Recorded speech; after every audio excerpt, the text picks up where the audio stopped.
The Bell X-2 was indeed a pioneering aircraft in the realm of high-speed and high-altitude research. Developed jointly by Bell Aircraft Corporation, the U.S. Air Force, and the National Advisory Committee for Aeronautics (NACA), the X-2 aimed to explore the challenges of supersonic flight and expand the boundaries of speed and altitude reached by previous research aircraft like the X-1 series. Testing of rocket-launched X-2 models began in 1946 at Wallops Island, Virginia, under the auspices of the NACA's Pilotless Aircraft Research Division (PARD). These tests focused on gathering stability and control data crucial for the X-2's development. Collaborative efforts between NACA and Bell engineers also led to the design of a pilot escape system for the X-2, a critical safety feature given the extreme conditions it would face. NACA's Langley Memorial Aeronautical Laboratory in Hampton, Virginia, played a significant role in evaluating various aspects of the X-2's design, utilizing facilities such as the spin tunnel and supersonic wind tunnels. Additionally, NACA was responsible for equipping the X-2 with scientific instrumentation vital for collecting data during flight tests. Constructed at Bell's plant in Wheatfield, New York, the X-2 airframes were built using sturdy materials like stainless steel and K-monoll, ensuring their resilience under the stresses of high-speed flight. Powered by a two-chamber Curtiss-Wright XLR-25 throttleable liquid-fuel rocket engine, the X-2 boasted a variable thrust rating capable of propelling it to incredible speeds. Safety was a paramount concern in the X-2's design, exemplified by the inclusion of an escape capsule for the pilot. In the event of an emergency, the nose assembly would be jettisoned, deploying a stabilizing parachute to bring the capsule to a safe altitude. The pilot could then manually open the canopy and bail out, ensuring their survival in challenging circumstances. The operational procedures for launching and piloting the X-2 were carefully orchestrated to ensure safety and gather valuable data during flight tests. A modified Boeing B-58 bomber served as the carrier aircraft, lifting the X-2 to launch altitudes of approximately 30,000 feet. Once in position, the pilot would enter the X-2 and prepare for launch. During a planned powered flight, the pilot would release the X-2 from the bomber and ignite the rocket engines to propel the aircraft to high speeds and altitudes. Following engine burnout, the pilot would guide the X-2 in an unpowered descent, aiming for a landing on the surface of Rogers Dry Lake at Edwards Air Force Base, California. The first unpowered flight of X-2, serial number 46674, occurred on August 5, 1954, with Lieutenant Colonel Frank Pete Everest at the controls. Meanwhile, due to the decision to install the first available engine in airframe 46674, airframe 46675 was designated for glide tests. It arrived at Edwards on April 22, 1952, and after two captive flights, Bell test pilot Gene L. Skip Ziegler conducted the first glide flight on June 27th. However, a rough landing caused some damage, delaying the second glide flight until October 8th. 2 days later, Air Force test pilot Major Frank K. Pete Everest successfully completed the third glide flight of the X-2. The return of the X-2 to Bell's plant in New York marked a significant phase in its development, particularly with the installation of the engine in the second airframe, 46675. Captive flights with the newly installed engine were conducted over Lake Ontario, aiming to test various systems and components. Tragically, during one of these flights to check the liquid oxygen system, an explosion occurred, resulting in the loss of the X-2 and severe damage to the accompanying B-50 bomber. The accident claimed the lives of Skip Ziegler, the X-2 test pilot, and B-50 crew member Frank Walco. Despite the setback, the X-2 program persisted. The following day after the accident, preparations began for the X-2's journey to Edwards Air Force Base beneath the modified B-50D. Once at Edwards, technicians at the NACA High-Speed Flight Station commenced the installation of instrumentation to collect handling qualities data. Additionally, on the recommendation of the NACA, the Air Force acquired a Goodyear Electronic Digital Analyzer (GEDA) analog computer. NACA project engineer Richard E. Day programmed the Yeager to serve as a rudimentary flight simulator for the X-2, aiding in further evaluations and testing. Despite the setbacks and challenges, the X-2 program continued to push the boundaries of supersonic flight research.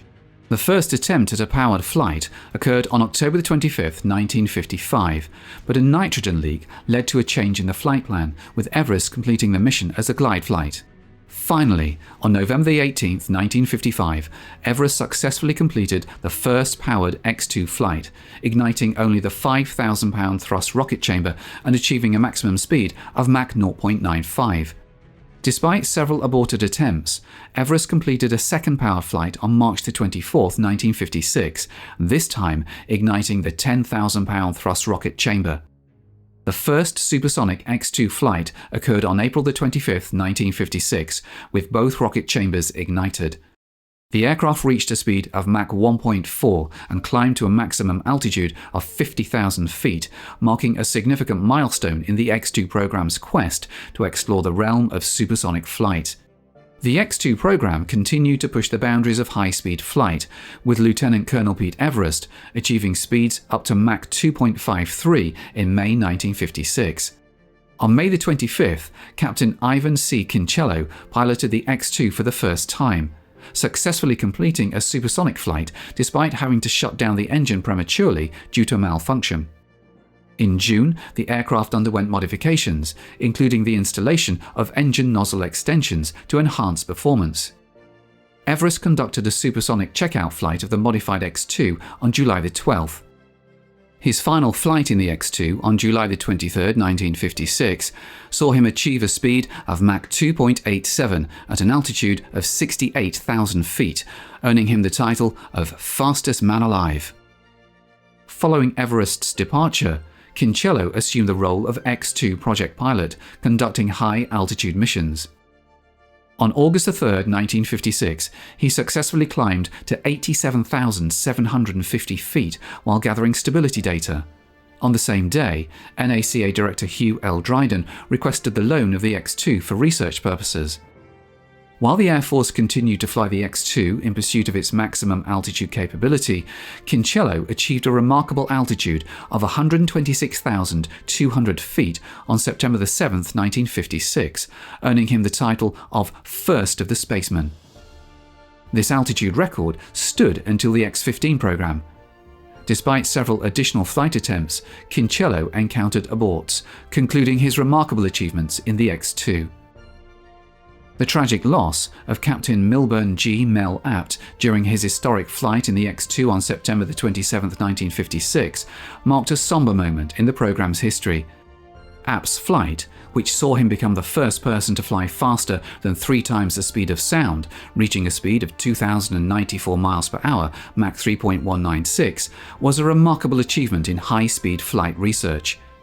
However, the elation of this milestone was overshadowed by the sudden turn of events as Apt initiated a sharp turn back towards Edwards, leading to a control divergence known as inertial coupling. The X-2 began tumbling uncontrollably, and despite Apt's efforts to jettison the escape capsule, he was unable to extract himself before the capsule struck the ground.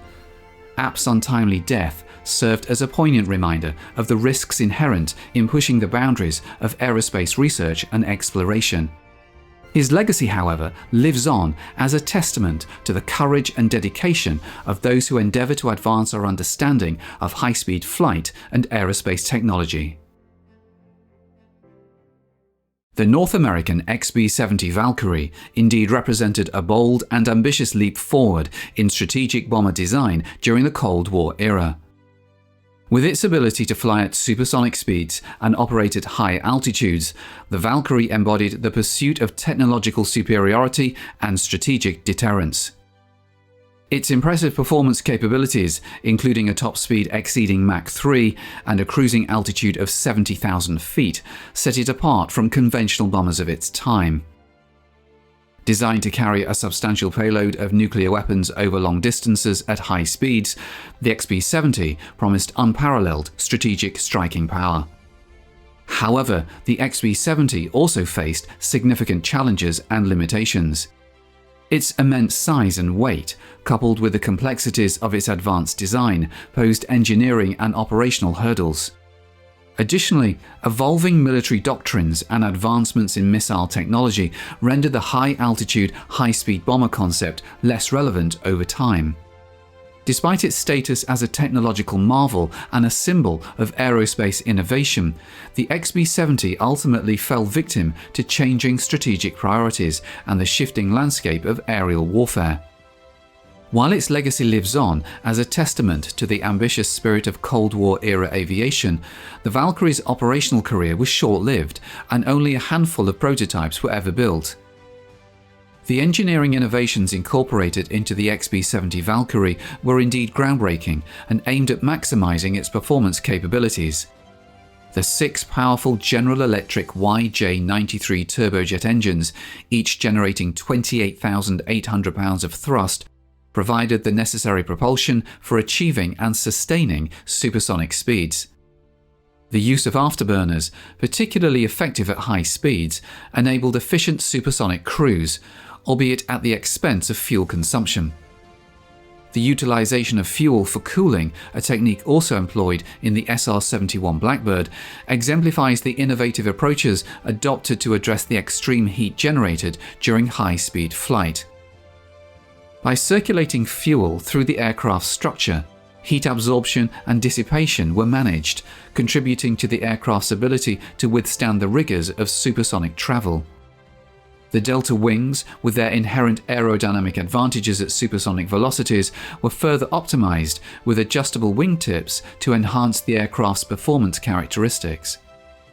This, combined with a sophisticated wedge-shaped air intake and other design features, allow the XB-70 to exploit its own shockwave for reduced drag and increased lift, facilitating efficient flight at high speeds and altitudes.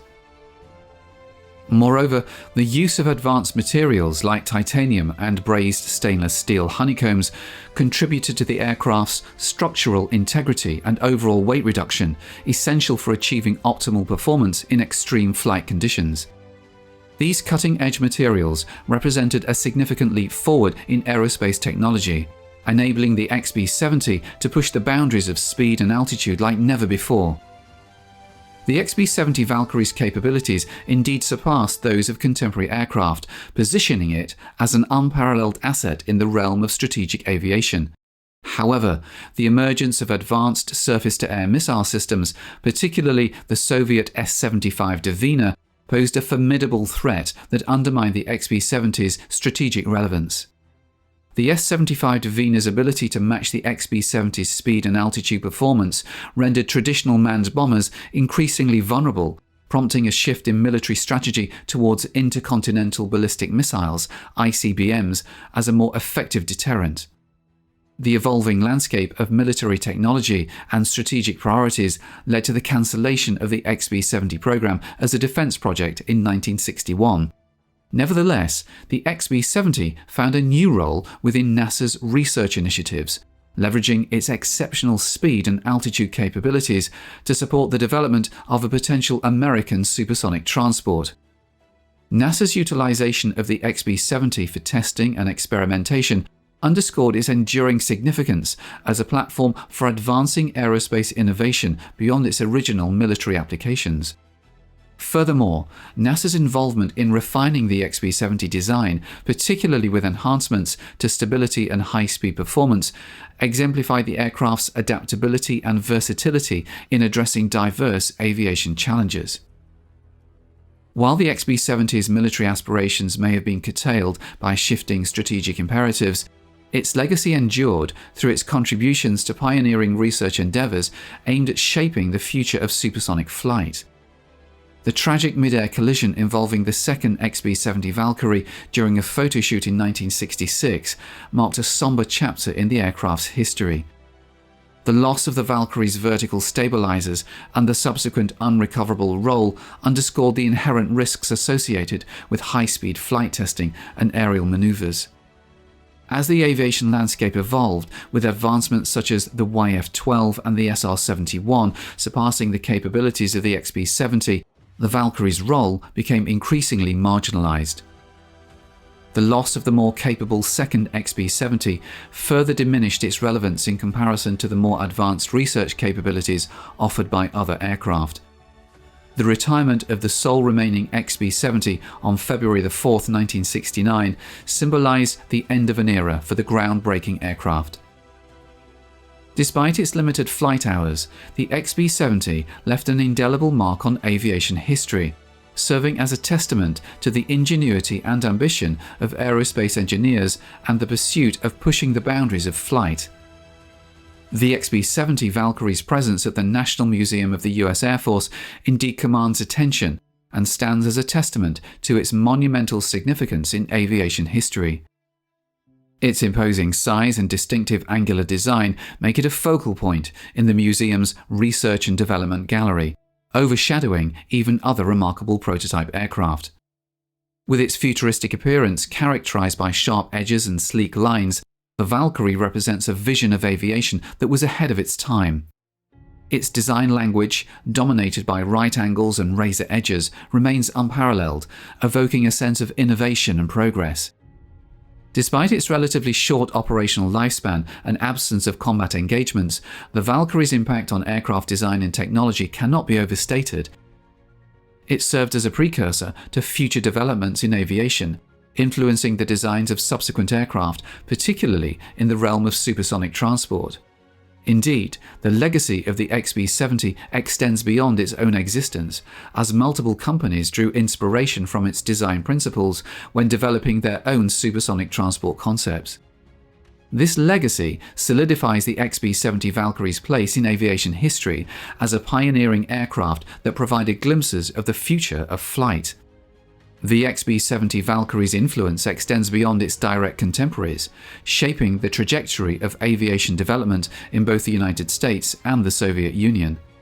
The B-1 Lancer, with its swept-wing design and supersonic capabilities, bears echoes of the Valkyrie's shape, demonstrating how the XB-70's legacy lived on in subsequent aircraft designs. In response to the perceived threat posed by the XB-70, the Soviets developed the MiG-25, one of the fastest interceptors ever built. While the MiG-25 had its flaws, its successor, the MiG-31, remains in service to this day, underscoring the enduring impact of the XB-70 on global military aviation. The XB-70 Valkyrie stands as a quintessential symbol of early Cold War aviation, representing a bold and ambitious endeavor to push the boundaries of performance and technology. Despite its remarkable speed and advanced design, the XB-70 ultimately struggled to remain relevant in an evolving strategic landscape. In contrast, more versatile aircraft designs from the same era, such as the B-52 Stratofortesss, have endured and adapted to changing military needs, highlighting the challenges faced by revolutionary but specialized platforms like the XB-70. Nevertheless, the XB-70 Valkyrie remains a remarkable artifact of the jet age, offering a tantalizing glimpse into the futuristic vision of aviation promised in the 1950s. Its legacy continues to inspire awe and admiration for its groundbreaking design and ambitious aspirations. The spy satellite images depicting the massive Soviet aircraft sparked alarm within the Pentagon. The dimensions of the aircraft, with engine intakes resembling small cars and wings of considerable size, suggested capabilities surpassing those of America's leading aircraft, such as the McDonnell F-4 Phantom II. These prototypes mark the early stages of what would later become known as the Mikoyan-Gurevich MiG-25 Foxbat. Following its public debut in July 1967, including speeds up to 1,852 miles per hour and altitudes exceeding 123,520 feet, the MiG-25 appeared to present a formidable challenge to Western superiority, particularly against the Mach 3.2 Lockheed SR-71 Blackbird spyplane. However, the perception of the MiG-25 as a technological marvel eventually proved deceptive.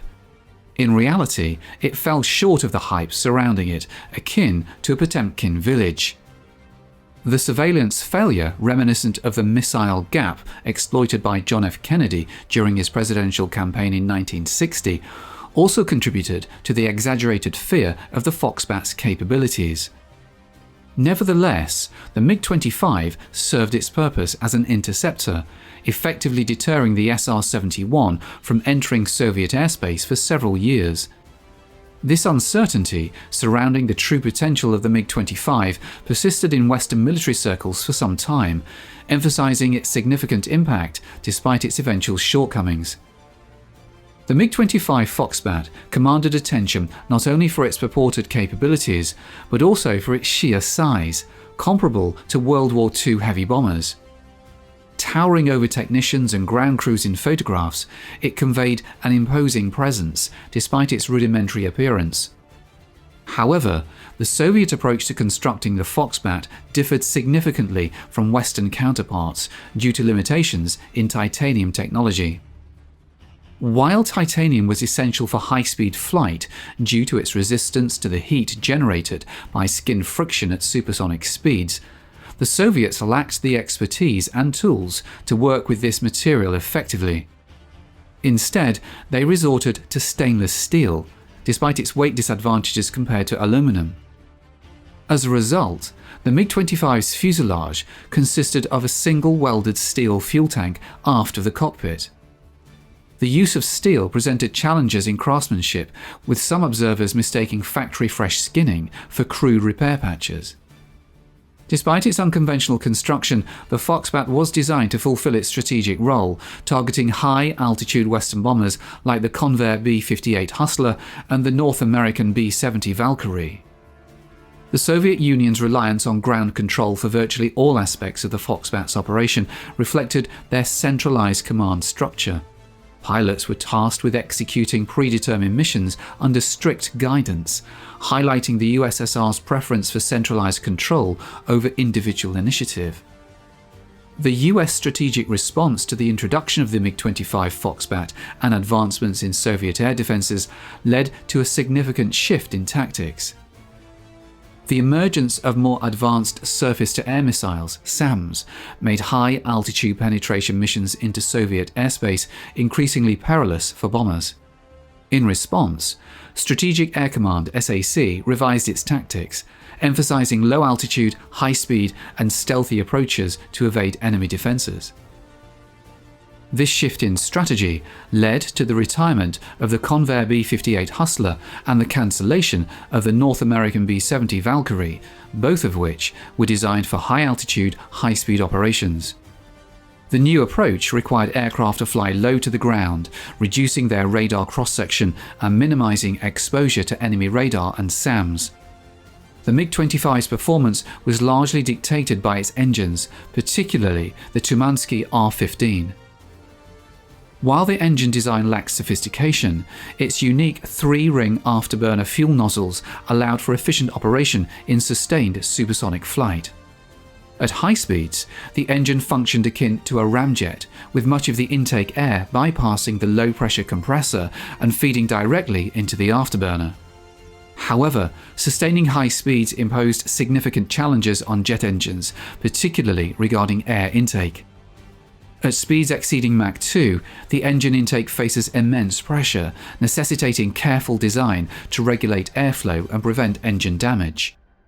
Lockheed's solution for regulating air intake on the SR-71 involved movable cones within each engine's intake, which adjusted their position based on the aircraft's speed.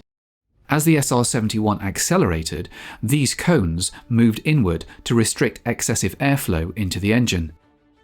In contrast, the MiG-25 attempted a similar approach, with movable ramps in its intakes, but they proved ineffective at the aircraft's highest speeds. The tremendous airflow demanded significant fuel flow, causing the engines to overheat and malfunction. Despite the limitations of the engines, the MiG-25 showcased the best of Soviet metallurgical capabilities at the time. However, the engines were not capable of sustaining speeds beyond Mach 2.83, which was considered the aircraft's operational top speed. Attempts to push the aircraft to its theoretical top speed of Mach 3.2 resulted in catastrophic engine failures, with the cores being literally sucked out of the tailpipe. Nevertheless, the MiG-25 inadvertently influenced the development of American fighter aircraft. Concerns over the capabilities of the MiG-25 prompted the US Air Force to accelerate the development of a new air superiority fighter, initially designated the FX. This competition led to the creation of the F-15 Eagle, designed by McDonnell Douglas. The F-15, intended to surpass the capabilities of the MiG-25, became one of the most successful air superiority fighters in history, boasting an impressive record of 104 shootdowns without a single loss in air-to-air combat. The MiG-25, despite its flaws, had a unique feature that endeared it to the Russian personnel who maintained it: its unconventional air conditioning system. This system relied on the evaporation of a mixture of distilled water and nearly 240 litres of near-pure grain alcohol. After missions, MiG-25s would often return with some of this concoction still in its tank, but the airborne vodka quickly found its way into the canteens of mechanics. The convenience of refilling the system from small Bowsers with spigots further contributed to its popularity among maintenance crews. It's no wonder the MiG-25 earned the nickname Flying Restaurant due to this unusual feature.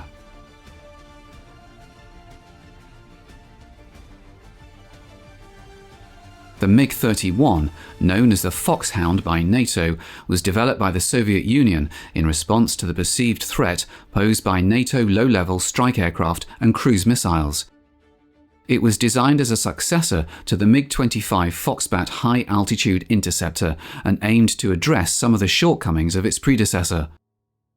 One of the key advantages of the MiG-31 was its ability to operate at low altitudes, a capability lacking in the MiG-25. Additionally, the MiG-31 featured more efficient engines that allowed for greater combat range at supersonic speeds, addressing a limitation of the MiG-25. The new aircraft also aimed to mitigate the issue of engine failure at high speeds experienced by the MiG-25. The development of the MiG-31 began with the YE-155MP prototype, which conducted its maiden flight in 1975. Production of the final model commenced in 1979, and by 1982 it had been incorporated into the Soviet military's anti-air defense regiment. As advancements were made, the Soviets pursued the development of the MiG-31M, an upgraded variant capable of launching long-range R-37 missiles with a range of up to 200 kilometers, as well as R-77 medium-range air-to-air missiles. These enhancements further solidified the MiG-31's role as a crucial component of the Soviet Air Force's arsenal. The MiG-31 continues to serve as a vital asset in the Russian Air Force, frequently deployed in various operations, including recent events such as the invasion of Ukraine. Its longevity is a testament to its enduring relevance and effectiveness, with plans for its retirement extending well into the 2040s. The evolution of the MiG-31 saw several iterations aimed at enhancing its capabilities, although some projects were hindered by budget constraints and geopolitical changes. The MiG-31M, equipped with the Zaslon M radar, upgraded avionics, and more powerful engines, represented a significant advancement. However, production of this model was halted due to financial limitations towards the end of the Soviet Union. Subsequent variants, such as the MiG-31B, continued to improve upon the platform's capabilities, featuring enhancements like improved radar systems, digital processors, and advanced air-to-air missiles like the R-33S. Existing aircraft upgraded to this standard were designated MiG-31BS. The development of specialized versions, such as the MiG-31D anti-satellite variant, showcased the aircraft's versatility in adapting to different mission requirements. The introduction of the MiG-31BM in 1998 marked a significant milestone in the development of the aircraft, addressing previous shortcomings while introducing new capabilities. Building upon earlier concepts like the MiG-31F, which focused on multi-role capabilities, the MiG-31BM emerged as a versatile platform capable of ground attack missions, long-range interceptions, precision strikes, and defense suppression tasks. One of the key advancements of the MiG-31BM was its ground attack capabilities, a departure from its previous role primarily as an interceptor. Equipped with advanced cockpit displays and the Zaslon AM radar with enhanced range, operators could effectively deploy precision-guided missiles, expanding the aircraft's operational versatility. Furthermore, the MiG-31BM's ability to function as an early warning aircraft and airborne command unit added strategic value to its role in coordinating aerial operations. By leveraging its radar capabilities and data link systems, the MiG-31BM could provide crucial radar information to multiple sources and coordinate the movements of other aircraft with less advanced radar technology. The upgrade to the MiG-31BM standard also extended the operational life of the aircraft by an additional 15 years, ensuring its continued relevance in modern air defense strategies. As of 2017, a significant portion of Russia's interceptor fleet had been updated to the MiG-31B and MiG-31BMS configurations, reflecting the aircraft's enduring importance in the country's air defense capabilities. The announcement of a further life extension program for the MiG-31 Foxhounds in July 2020 underscores Russia's commitment to modernizing its air defense capabilities and ensuring the continued relevance of this formidable interceptor aircraft. In addition to its traditional role as an interceptor, a modern variant, known as the MiG-31K, has been developed, specifically modified to carry Kh-47M2 Kinzhal air-launched hypersonic cruise missiles. With a remarkable speed of Mach 10 and a range of 2,000 kilometers, these missiles provide the MiG-31K with enhanced strike capabilities, further enhancing its versatility in contemporary warfare scenarios. The MiG-31 Foxhound boasts impressive dimensions, with a length of 22.69 meters and a height of 6.15 meters and a maximum takeoff weight of 46,000 kilograms, making it the heaviest combat jet ever constructed for air-to-air combat. Its aerodynamic design, characterized by a streamlined body and delta wings, enables it to achieve high speeds, particularly at low altitudes. Constructed primarily from nickel steel, titanium, aluminum alloy, and composite materials, the MiG-31's airframe is designed to withstand the rigors of high-speed flight and combat operations. The delta wings feature square tips and a negative slant, enhancing lift and maneuverability compared to its predecessor, the MiG-25. Equipped with 4 underwing pylons and fuel tanks capable of holding a total volume of 5,000 litres, the MiG-31 has ample capacity for carrying external stores and fuel for extended missions. Its Solovyev D-30 F6 turbofan engines, each providing a takeoff thrust of 15,500 kilograms, enable it to achieve a top speed of approximately Mach 3, ensuring rapid response and interception capabilities. With impressive climb and range capabilities, including a climb rate of 208 meters per second, a ferry range of 3,300 kilometers, and a combat range of 720 kilometers, the MiG-31 remains a formidable asset in Russia's air defense arsenal, capable of effectively countering airborne threats in various operational scenarios. The MiG-31 Foxhound indeed represents a pinnacle of technological innovation, featuring a sophisticated cockpit equipped with state-of-the-art digital avionics systems. The cockpit incorporates liquid crystal displays, LCDs, that provide pilots with clear instrument readings and radar information, ensuring optimal situational awareness during flight operations. At the heart of the MiG-31's avionics suite is the formidable N007 Zaslon radar, renowned for its exceptional capabilities. In its latest iteration, this radar system can scan up to 200 kilometers in all directions, effectively providing comprehensive coverage of the airspace. It boasts the ability to simultaneously track up to 10 targets and engage up to 4 of them concurrently if they fall within its operational range. Operated by the weapons system officer seated in the rear cockpit, the Zaslon radar is not only capable of detecting airborne threats, but also of receiving signals from early warning radar systems and airborne command and control platforms.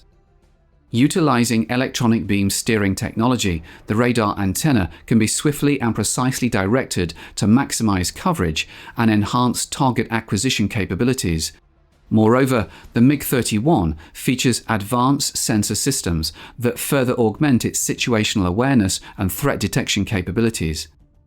The Track While Scan (TWS) radar enables the aircraft to detect and track multiple radar-emitting targets simultaneously, whether airborne or ground-based. Additionally, the Infrared Search and Track (IRST) system enables the MiG-31 to passively detect and track heat signatures emitted by enemy aircraft and helicopters, enhancing its ability to engage targets effectively. With its integrated suite of advanced avionics and sensor systems, the MiG-31 Foxhound stands as a formidable interceptor aircraft, capable of maintaining air superiority and countering a wide range of airborne threats in modern combat scenarios. The MiG-31 Foxhound indeed possesses a formidable arsenal of weapons and advanced systems, making it a highly lethal platform in combat situations. In addition to its advanced radar and sensor suite, the aircraft is equipped with a Radar Warning Receiver (RWR) system, which provides real-time alerts to the operator regarding incoming threats. This capability allows the crew to react promptly to potential threats, enhancing the aircraft's survivability in hostile environments. Furthermore, the MiG-31's digital interference communication system enables seamless communication and data sharing among groups of aircraft, facilitating coordinated operations and enhancing situational awareness on the battlefield. This capability enables MiG-31s to exchange tactical information in real time and collaborate effectively with other friendly forces. Regarding its armament, the MiG-31 carries a diverse array of air-to-air missiles tailored for various engagement scenarios. The long-range Vinepol R-33 missiles provide the aircraft with the capability to engage high-speed and distant targets effectively. The MiG-31 can also be armed with the AA-12 Adder missile and various Russian-made air-to-air ground missiles, including the AS Krypton anti-radiation missile, providing the aircraft with multi-role capabilities. To complement its missile armament, the MiG-31 is equipped with a potent built-in cannon, the GSH-623 gun, capable of delivering a high volume of fire. Overall, the MiG-31 Foxhound's combination of advanced avionics, robust weapon systems, and formidable firepower make it a formidable adversary in aerial combat and a key asset in Russia's air defense arsenal. The MiG-31 has indeed been a significant asset in Russia's air defense capabilities, with a substantial number still in service, both in Russia and in Kazakhstan. However, its commercial success has been limited, with few export orders and cancellations of potential deals, such as the contract with Syria in 2007. Despite its commercial challenges, the MiG-31 has played a role in various conflicts, including the Russo-Ukrainian War, where it has been utilized for combat missions. Despite its commercial challenges, the MiG-31 has played a role in various conflicts, including the Russo-Ukrainian War, where it has been utilized for combat missions. Its participation in such conflicts underscores its continued relevance and effectiveness in modern warfare scenarios. Looking ahead, Russia's plans for the MiG-41, set to be a successor to the MiG-31, indicate the country's commitment to advancing its air defense capabilities. With anticipated improvements in speed and weaponry, including directed energy weapons, the MiG-41 aims to maintain Russia's edge in aerial combat for the foreseeable future. The F-15 Eagle indeed holds a special place in the history of American military aviation. Introduced in the 1970s, it has consistently proven itself as a formidable air superiority fighter, with an unmatched record of aerial victories and a reputation for performance excellence. Designed to excel in dogfights and to maintain air superiority, the F-15 has demonstrated exceptional speed, agility, and weapon-carrying capabilities. Its powerful engines, advanced avionics, and robust airframe make it a potent force in both air-to-air combat and air-to-ground missions. Over the years, the F-15 has undergone several upgrades and variants, ensuring its relevance and effectiveness in modern warfare scenarios.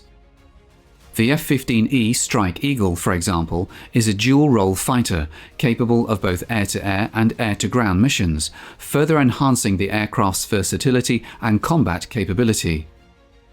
Despite the emergence of newer aircraft like the F-35 Lightning II, the F-15 Eagle remains an integral part of the US Air Force's fleet, providing unmatched air superiority capabilities and serving as a symbol of American military aviation prowess. Absolutely, the F-15 Eagle emerged during this intense period of geopolitical competition, and it was a direct response to the need for a superior air combat platform. As both the United States and the Soviet Union sought to outmatch each other in military technology, the development of high-performance fighter jets became paramount. In this context, the F-15 was conceived as a way to maintain air superiority in the face of evolving threats. Its design prioritized speed, maneuverability, and firepower, ensuring that it could effectively engage and defeat enemy aircraft in aerial combat scenarios. The F-15's legendary status stems from its exceptional performance characteristics. With its powerful engines, advanced avionics, and agile airframe, it could outmaneuver and outgun virtually any adversary it encountered. Its combination of speed and agility earned it the reputation of being able to turn on a dime, making it a formidable opponent in dogfights. Furthermore, the F-15's versatility allowed it to adapt to various mission requirements, ranging from air superiority and interception to ground attack and reconnaissance. This flexibility made it a valuable asset for the US military, capable of fulfilling a wide range of roles with precision and effectiveness.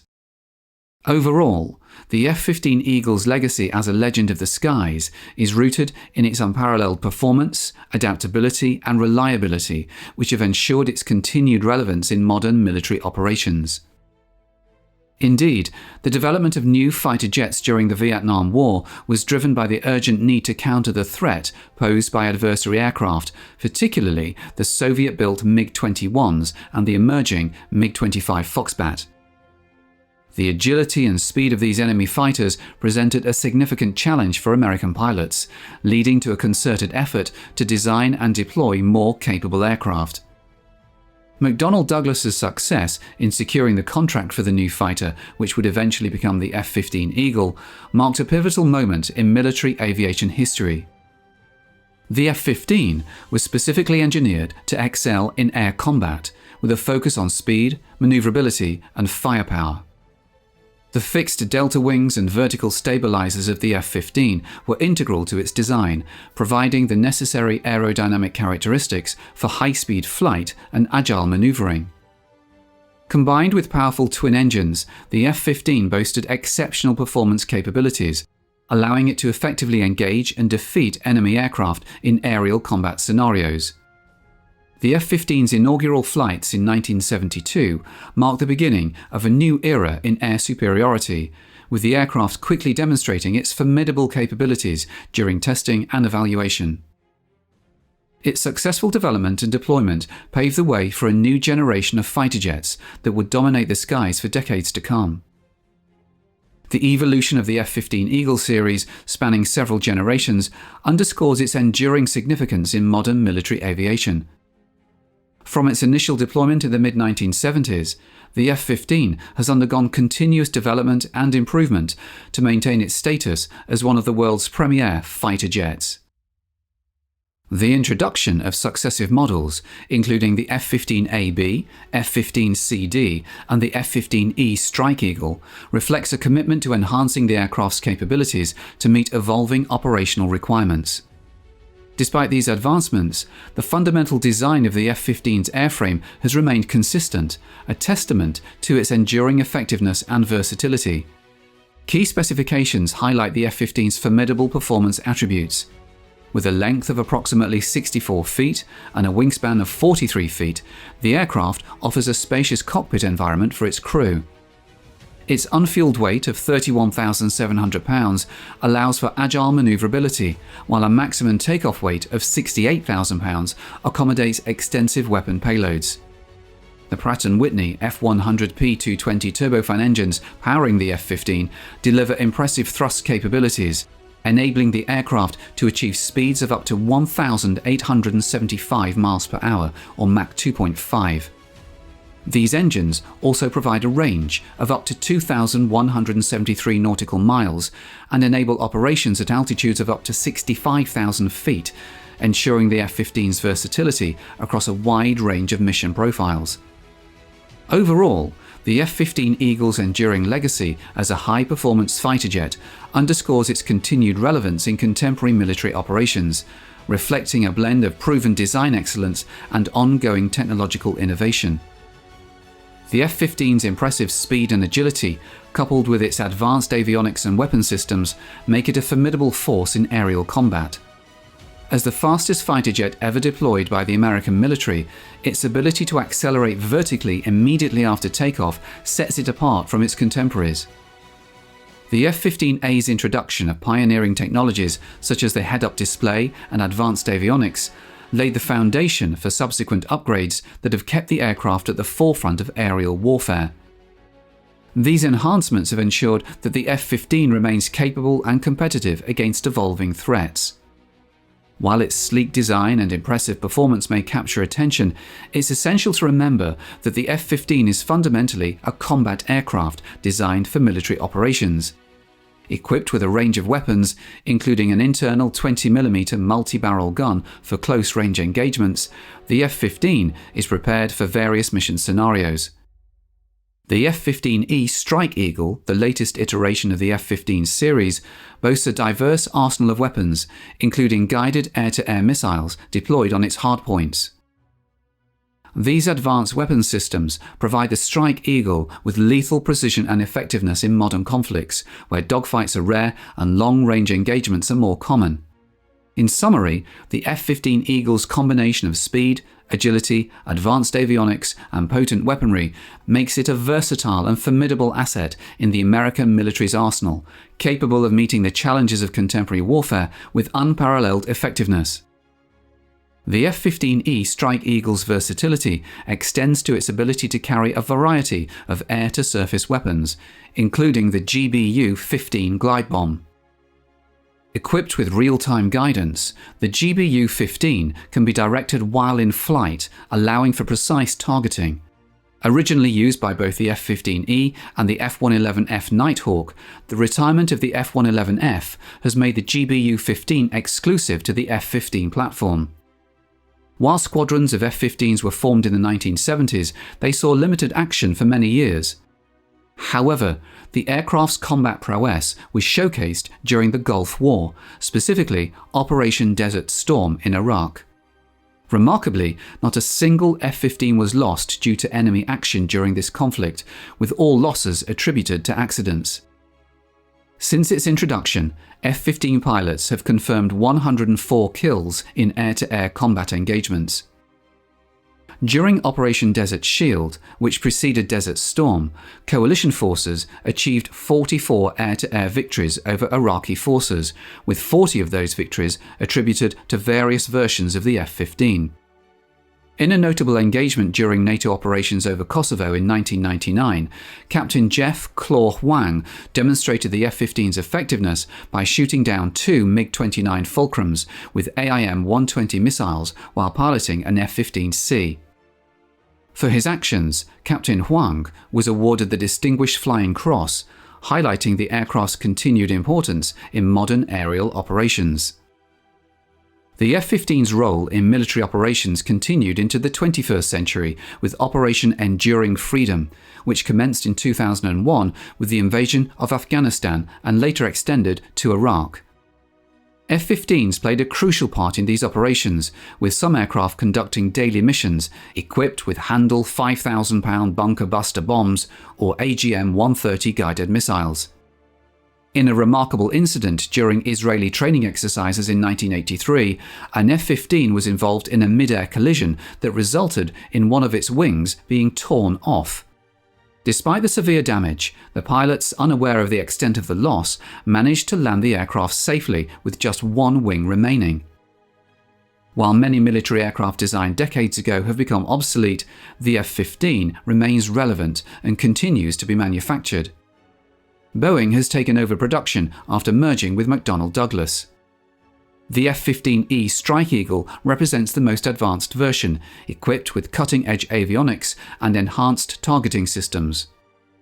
While the USAF intends to keep some of its newer F-15E aircraft in service, it's also looking towards the future with the development of the F-15EX Eagle II. This newer version will come equipped with various enhancements, including the Open Mission System (OMS), allowing for easy upgrades with future updates, and helmet-mounted situational awareness displays. The acquisition process for the F-15EX is already underway, although delivery of the first batch has been delayed. Nevertheless, these aircraft are expected to enter service sometime in 2024, ensuring the USAF remains equipped with advanced and capable fighter jets for its missions. The longevity of the F-15 is indeed remarkable, especially in an era where technological advancements often lead to the retirement of older aircraft. While some iconic planes, like the F-14 Tomcat, have been phased out, the F-15 has continued to evolve with upgrades and improvements, ensuring its relevance on the modern battlefield.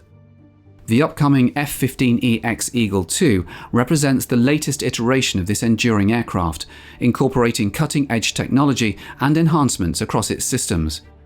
With features such as fly-by-wire flight controls, electronic warfare capabilities, and powerful engines, the F-15EX will offer enhanced performance and capabilities compared to its predecessors. Furthermore, its advanced radar system will enable pilots to track multiple targets simultaneously with precision, further enhancing its effectiveness in combat scenarios. Overall, the F-15's adaptability and continuous upgrades ensure that it will remain a vital asset to military readiness for years to come. Absolutely, the inclusion of advanced systems like the Joint Helmet-Mounted Cueing System 2 further enhances the pilot's situational awareness and combat effectiveness. Additionally, the development of the Silent Eagle variant, incorporating stealth technologies, demonstrates the adaptability of the F-15 platform to incorporate modern features while retaining its core capabilities. Indeed, in a landscape dominated by stealth fighters, the F-15's cost-effectiveness and versatility make it a valuable asset for scenarios where stealth may not be the decisive factor. Its lower operational and acquisition costs make it an attractive option for missions where other factors such as payload capacity and range are prioritized over stealth. As a result, the F-15 continues to serve as a formidable fourth-generation fighter, ensuring that its legacy endures and that it remains a vital component of military air power for the foreseeable future.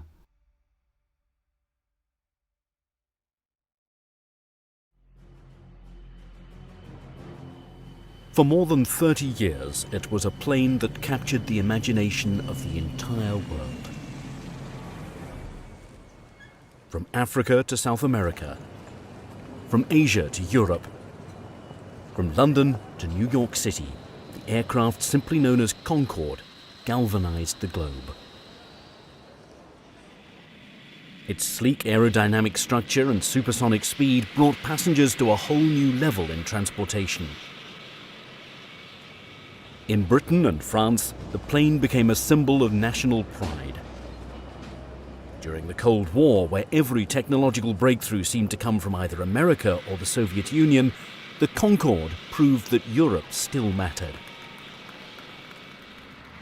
And while this supersonic transport became synonymous with patriotism, it's also remembered as a plane that turned into an economic disaster. With skyrocketing development costs and a hefty price tag for admission, when it finally debuted, only the rich and powerful were able to fly the Concorde. And in an era of heightened environmental awareness, the aircraft was denied the most lucrative routes across the Atlantic Ocean. If not for the endless sums of government money, it may have never seen the light of day. In the end, the plane was a two-edged sword. Hated by the economists, yet loved by the people, Concorde, after nearly 3 decades in service, became one of the most recognizable aircraft in the world.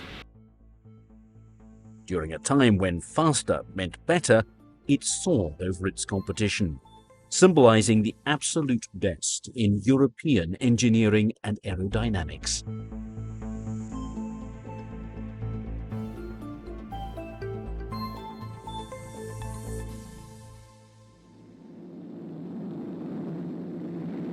On October the 14th, 1947, aviation enters a new and uncertain era when Bell's rocket-powered X-1, launched from a B-29 Stratofortesss, becomes the first aircraft to break the sound barrier, flying at over 800 miles per hour at Mach 1.06. This breakthrough, along with the introduction of jet technology, causes countries to pour enormous resources into finding ways to go faster and faster. During the Cold War, with both America and the Soviet Union possessing the atomic bomb, the requirement that airplanes go supersonic is a must. This leads to a revolution in aeronautical design. Straight-winged aircraft, unable to achieve faster speeds, are replaced by swept-wing planes, most noticeably during the Korean conflict, as American F-86 Sabres battle Soviet Union MiG-15s. Bombers like the B-29 and the B-36 Peacemaker evolve into the swept-wing B-47 Scramjet and the B-52 Stratofortesss. With the two superpowers investing gigantic sums of money into aircraft design, the nations of Britain and France are forced to play catch-up. In England, where the Gloucester Meteor symbolised London's place at the vanguard of aviation technology, during the Cold War, a trifecta of planes known as the V-bombers are unveiled as a deterrent force against the Soviet Union. The third in this trilogy, Avro's Vulcan, a supersonic bomber equipped with 4 turbojets, incorporates a new delta-wing design, giving the aircraft increased speed over the swept wing. Across the English Channel, where aviation was born, the nation of France also experiments with supersonic aircraft. Dassault's Mirage 3, a plane incorporating the delta wing design, flies at over Mach 2.2 in 1958. In addition, the Durandal is also tested during this time as an experimental supersonic plane.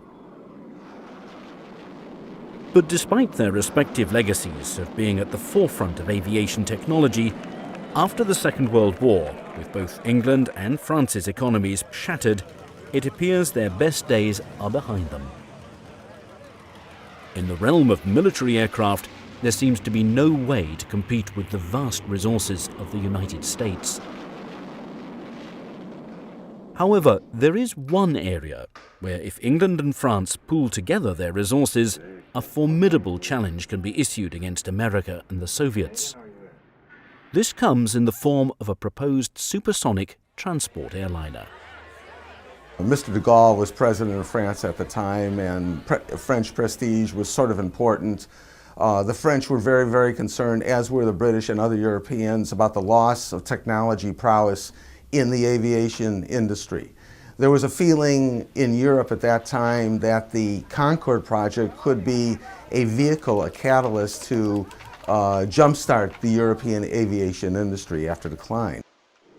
With only military planes capable of breaking the sound barrier, there's much talk about having this technology cross over into the civilian transport market. With jets replacing propeller-driven aircraft as the preferred mode of flying, conventional wisdom leads many to speculate that the next logical step for passenger travel is the ability to fly faster than the speed of sound. In America, the undisputed champion of aircraft design, it appears inevitable that they will build an SST. The Soviets, not wanting to be outdone by their rivals, are no doubt going to follow suit. This took place during the height of the Cold War. The Cold War was taking place. You have to remember there was competition in the aerospace defense. We had announced the Apollo program at the end of 1961, which was in effect a Cold War program. I think that the attraction of the supersonic airplane was like the attraction of much of the space age prestige, the national honor that you had to be. If you didn't demonstrate that you could do this, you weren't in the front ranks. This leaves the powers of Europe with an important decision to make. Will they build their own SST and compete on an international scale? The answer is given on November the 28th, 1962, when representatives from the English and French governments sign a treaty creating a powerful new consortium between the British Aircraft Corporation and Sud Aviation. Airliner of the future. This is a model of a supersonic jet which Britain and France hope will dominate transatlantic travel. Flying at twice the speed of sound, it will hop the ocean in 3 hours. Representatives of the two countries sign an agreement to share the $300 million cost and hope to have the plane operational by 1968. The Delta Wing craft will carry 100 passengers and cruise at 1,400 miles an hour. Engineers say it can use present runways and fly so high there will be no sonic shock when it breaks the sound barrier. The world grows smaller. The two companies agree to build a supersonic transport with no cancellation clause, causing numerous airlines to immediately place orders, including America's Pan Am Airways. Pan American, we're announced, has ordered 6 new Concorde supersonic jet transport, which can fly to the United States in 2.5 hours. You can tell him he's given me the best argument for not having one airline represent the United States that I've ever heard. And I'm going to spend the next time I'm here really giving a screwing to Pan American, because that sticks it right to us. How can we possibly go ahead now with our program, to which we're going to spend an awful lot of money, which was very important to the United States, which affected the balance of payments in hundreds of millions of dollars, and I'm going to put all this out and then go ahead about 24 hours before we're about to make our announcement. Across the Atlantic Ocean, this treaty causes President Kennedy to act swiftly. And in June of 1963, at the Air Force Academy's graduation, he announces the United States' own SST program. 30,000 spectators packed the stadium at the Air Force Academy in Colorado Springs for ceremonies that will graduate cadets into officer ranks. They hear President Kennedy call for a partnership of government and business to develop a supersonic passenger plane to hold the U.S. lead in commercial aviation. He had been under some pressure to announce this project. Vice President Johnson formed a little committee to look at the SST in the spring of that year, and he recommended vigorously that we go ahead with an SST. The Anglo-French had announced the Concorde project in '62, and that also created pressure for Kennedy to do something. There was also some pressure from the aerospace industry people to respond to what was taking place both in Britain and France and also Russia, which had its own SST program. In the Soviet Union, work begins on their supersonic Tupolev Tu-144, with each plane now in a race to the finish line. Beginning in 1965, 2 prototypes are built, known as 001 in Toulouse and 002 in Bristol.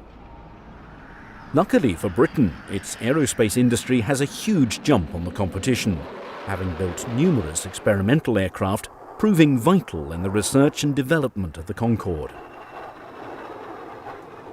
The Bristol 221, incorporating a variation of the Delta design known as the OG wing, is tested in order to determine the SST's range and payload. The TSR-2 bomber, an airplane cancelled due to the budget cuts of the 1950s, provides invaluable information about the Concorde's most daunting obstacle, its power plants. Using Bristol's Olympus engines, the TSR-2's testing sheds new light on the challenges supersonic planes face in the air.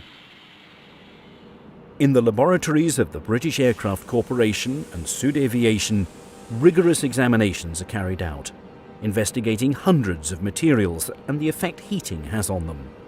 Building the Concorde required new materials, and they had concerns about heating, which had never been a sustained problem. You had people that had encountered heating in certain instances in brief encounters with supersonic flight, but if you're going to cruise at supersonic flight, then you've got a totally different heat dissipation problem. For a period of 18 months straight, round-the-clock, 24-hour trials are conducted. At its peak, over 600 subcontractors are brought into work on the Concorde, employing over 200,000 people. Filton, Concorde 002 stands like a great bird in a massive cage at the British Aircraft Corporation's plant near Bristol. But never has there been such an expensive bird before, nor one that has been so reluctant to fly. When she's ready to fly, she'll fly. Nothing must be left to chance. Concorde is unlike any other aircraft. Everything about her is new. In the wind tunnels, the OG wing passes with flying colours. Full-scale mock-ups are constructed in order to show all of this SST's components. The drooping nose, a distinct feature of the Concorde, is built in order to balance pilots' visibility with its incredible aerodynamic structure. And using a converted Vulcan bomber, the Olympus 593 power plant is tested in the skies. For Concorde's team of designers, its engines proved to be the most important obstacle to overcome. The airframe was in advance of the engines and in advance of the fuels at the time. Had you had 10-year advanced engines to put in it, and you might have possibly made it a more sustainable airplane. But as it was a prestige airplane. For the 593's jets to work properly, air needs to enter at subsonic speeds. A huge roadblock, considering the Concorde is built to fly at twice the speed of sound. Fortunately, over a period of 4 years, a complex system of inlet doors and ducts are installed in order for this SST to travel at Mach 2. By April of 1966, the final assembly of 001 and 002 begins. With each country producing different parts of the Concorde, they're shipped across the Channel in order to make sure both prototypes are ready at the same time. Massive transport aircraft are used to ship some of the biggest pieces of this giant jigsaw puzzle. For the people of Toulouse and Bristol, seeing specially designed trailers hauling different parts of the plane are not uncommon during this time. And by December of 1967, Concorde 001 makes its first appearance in Toulouse. Its mesmerizing design stuns the entire world as aviation enters a new, high-speed age. Toulouse. The giant hangar at Sud Aviation's headquarters was the focal point of the entire world. For inside was the most exciting new thing in the world of aviation, Concorde 001. At last, the Anglo-French brainchild, born out of the technical and very sensible collaboration of two nations, could be shown to an envious world. While Concorde is being set up for its first test flight, in Moscow, the Communists are able to beat the Europeans, debuting Tupolev 144 on New Year's Eve 1968. Being almost identical to the Anglo-French design, it's nicknamed Concordski around the world. Unfortunately for the Soviets, it's nowhere near the Concorde in terms of structure and quality, being put together so hastily. And the Russians ran into even worse problems with their version of it because their engines were comparatively far less efficient than the Rolls-Royce and the French engines. In America, delays and uncertainties about their SST program continue. A competition between Boeing's swing wing and Lockheed's fixed wing design causes the selection committee to debate endlessly the advantages and disadvantages between the two. It turned out that the swing wing didn't work, so they went with the fixed wing. Then it turned out that this plane was going to be too heavy anyway, so they tried to lighten it. But it could never really, the only way it could pay for itself is it couldn't really carry that many people, but secondly, because it was so heavy, it would have to charge a premium on the ticket, and that made the economics go haywire. When the decision is finally made in the winter of 1966 to award the contract to Boeing, the Concorde already has a 2-year jump on its transatlantic competition. For the Europeans, A far more important threat to the aircraft's survival comes in the form of a jumbo jet. Boeing's 747, a subsonic airliner capable of flying passengers across the ocean far more cheaply than the Concorde, has those in Britain and France worried. And in a sense, the Boeing company and airline companies as well understood that this was the real vehicle for leadership in commercial aviation. The jumbo jet, the 747, efficient subsonic jets of a variety of kinds, these were the vehicles that were going to keep America, keep leadership in America in commercial aviation, not the American SST project. This fear is amplified when the British Overseas Aircraft Corporation decides to purchase the 747. Perhaps faster does not necessarily mean better. Despite these outside threats, as well as concerns about its growing costs, Concorde 001 is cleared for its first test flight in March of 1969. Toulouse. The great supersonic jetliner was going to fly. A year late, millions of pounds over the estimated cost, and still a very big question mark. But on this day, a lot of those question marks would be answered. For Concorde 001, this was the chance to prove she was the superbird everyone had hoped and worked for. Its maiden voyage is flawless, encountering no technical problems. For testing purposes, its undercarriage is kept down. In France, they can breathe a sigh of relief. 1 month later, across the Channel, 002 takes off, making another perfect flight. You had to have really the true professionals here. There's no point in the flight in which any kind of a crew error couldn't have caused a disaster. So it was a great leap forward. We didn't have the advanced electronics that we had later. And so for its day, it was really an advanced machine. Concorde 002 is clear takeoff, and good luck, gentlemen. For the next 2 years, a series of grueling tests are done, studying the impact that intense heat has on the nose and body of the aircraft. In the sky, Concorde proves easy to maneuver, as the two prototypes exceed both the speed of sound and Mach 2 during this time. Every detail is checked and double-checked, with nothing being left to chance. In America, with growing protests over the environmental impact of these planes, including the effects of the sonic boom, in 1971, the United States Senate votes to cut off all funding for Boeing's SST. Good evening. The Senate has voted 51 to 46 to cut off money for building the supersonic transport, as the House had done before. Unless private financing is forthcoming, the controversial airplane appears doomed. With this catastrophic decision, Concorde's most fierce competition is eliminated, clearing the way for it to dominate the global marketplace. In Britain, the plane becomes a symbol of pride. It was a proud sight. This was the day when the traditional and the modern were brought together. The British Concorde, that masterpiece of technology, came to London to be seen by the Queen, her family, and the millions who looked up with excitement for a first glimpse of this great plane. Then, in 1973, at the Paris Air Show, a Soviet Tupolev 144 crashes for the entire world to see. This disaster raises great doubts about the communist concoction's feasibility. It appears Concorde has all but won the race to build the first fully functioning SST. Now, will anybody want to buy the plane?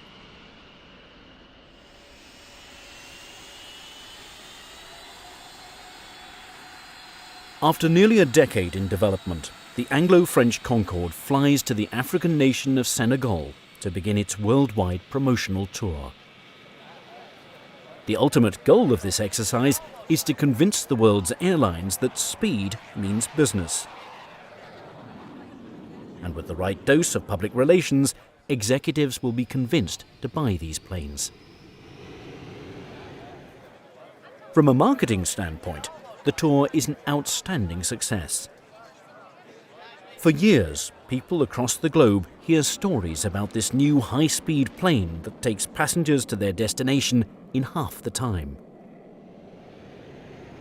Its unorthodox aerodynamic design brings in crowds from Rio de Janeiro to Beijing, from Tehran to Sydney, from Fairbanks, Alaska to Mexico City. And with America cancelling their SST program in 1971 and the Soviet Tu-144 in shambles, the Anglo-French Concorde is destined to dominate the marketplace. Unfortunately, with the 1970s being defined by an oil crisis and economic unrest, the enthusiasm for a supersonic transport is a far cry from the previous decade, when anything seemed possible. The question now is, can this aircraft defy the odds by flying passengers around the globe in record time while remaining economically viable? This becomes the Concorde's greatest challenge. Across the globe, Concorde is ready to galvanize the people. Wherever it flies, the crowds are huge, anxious to see the plane they've heard about for years. During the year 1972, this SST tours Iran, India, China, Japan, and Australia, with each country's airlines showing interest in the aircraft. Kings and queens, prime ministers and presidents, rich and poor, all want to take a tour inside this remarkable supersonic jet. Unfortunately, during the 1970s, with each Concorde costing a record $31 million per plane, only the very wealthy are able to board this aircraft. Ironically, its biggest supporters are the masses, who could never afford to fly supersonic. As a result, although there's a fascination with the Concorde, the big airlines are hesitant to pull out their checkbooks. The Chinese and the Iranians flirt with the idea of buying them, but are unwilling to sign on the dotted line. In the United States, where the most lucrative destinations are to be had, President Richard Nixon tours the aircraft. His country's decision to cancel their own SST is the result of a growing environmental movement, warning Americans about the ecological disasters these planes will have on their neighborhoods and communities. A big drawback is the sonic boom. When a plane exceeds the speed of sound, a large noise capable of breaking windows and glass erupts. When scientists study the effects of this boom in Oklahoma City during the year 1964, they conclude this noise will cause a public revolt. It turns out that the sonic boom, in fact, bothered lots of people. And this was clear very early on when they started to do research on the sonic boom in Oklahoma City. And a report came out in 1964 which showed that a huge majority of the people, quote, could not live with the sonic boom, unquote. And the people who live with it are becoming more aroused, becoming more sensitive to this form of pollution as they are to so many others. The nation's priorities are changing rapidly, and the FAA may find that the general public has a different timetable in mind for the reduction of noise pollution. David Culhane, CBS News, New York. It's such a hot-button issue that the United States government places a ban on all SSTs traveling coast to coast.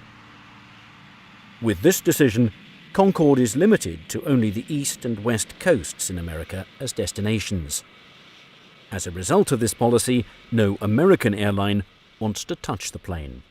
Once that killed the New York to LA route, the Miami to Seattle routes, the Boston to San Francisco routes, the Washington to LA routes, once it killed those routes, it killed about a third of the market for the whole aircraft. And therefore you didn't have as much chance to recover your cost. People in the United States reacted to the sound barrier as a means of going against the idea of an American supersonic transport, and it of course affected the issue of the Concorde flying in the United States. But I don't think it was a defining decision.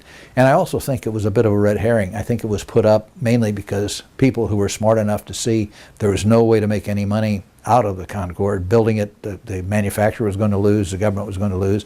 I think it was perhaps overinflated just so that we wouldn't do it and we wouldn't have an American contender. As environmental groups gain strength, pickets and protests against the SST's sonic boom, against its unhealthy fuel consumption, and against noise pollution in general take place. Rumours begin that any passenger who boards the plane will become violently ill. This bad publicity sours the Concorde's reputation. Thankfully, the two countries who built the aircraft come to its rescue. When British Airways and Air France order 9 planes for service, they save the entire project from economic collapse. Unfortunately, the overseas buyers needed to make this a worthwhile government investment never materialize. What began as a European project is confined only to Europe. Despite these roadblocks, Concorde continues its worldwide tour de force.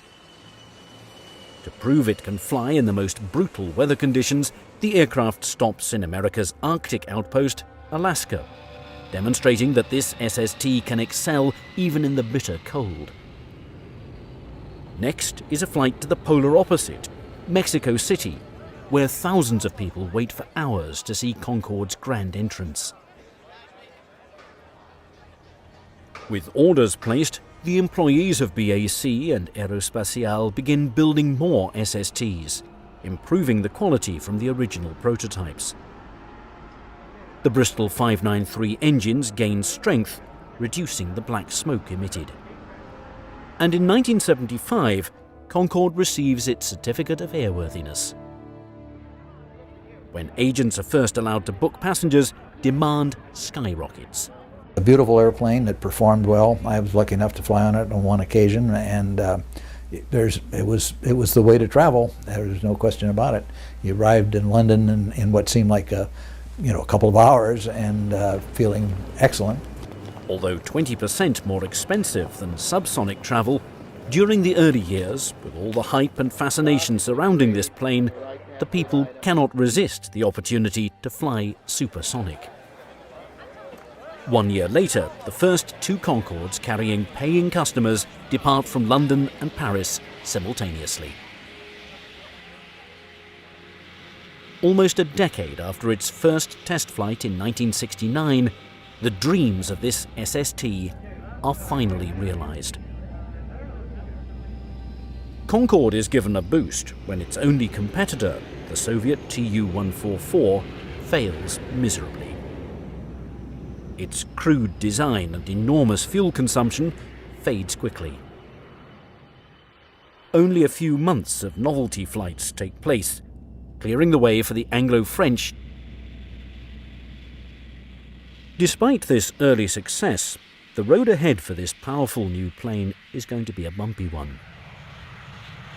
In America, the Boeing 747 jumbo jet proves to be Concorde's greatest competitor, carrying more than twice the passengers at a fraction of the cost. In the Big Apple, where the most profitable route of London to New York is crucial, because of noise pollution, a judge rules that the supersonic airliner cannot land in the city.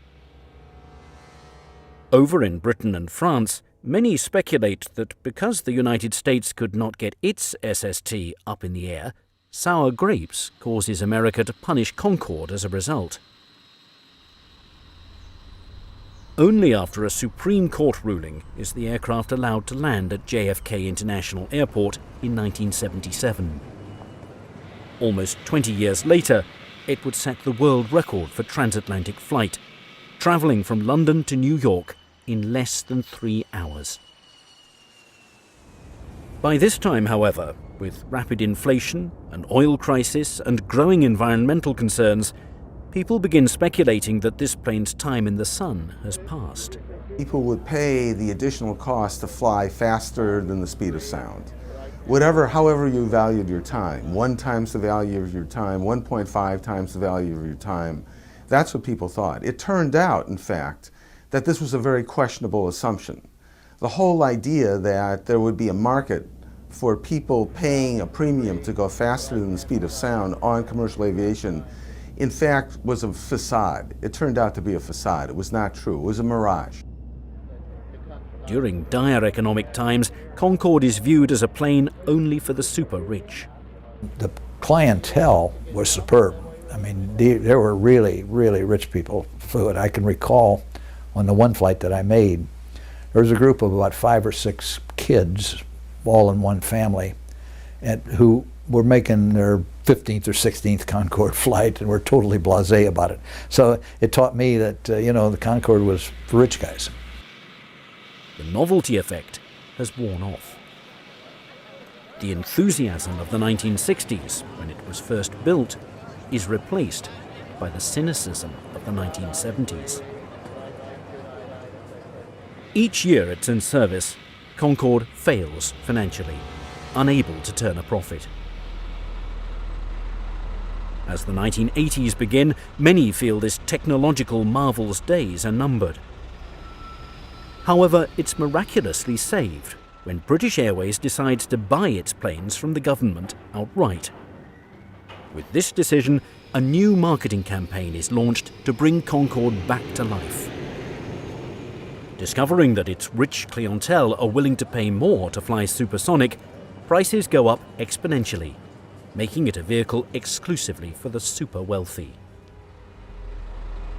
As a result, it's marketed as such, and for the next 2 decades, the plane stays afloat. Then, after more than 30 years, Concorde Flight 4590 crashes, raising doubts on the safety of supersonic flight. With the terrorist attacks of September the 11th, 2001, and the decline in air travel that follows, both British Airways and Air France decide to cancel service of the Concorde. In the end, the aircraft became a mixed blessing. I think that the Anglo-French Concorde project may have been a model that showed the Europeans that they could collaborate in aviation.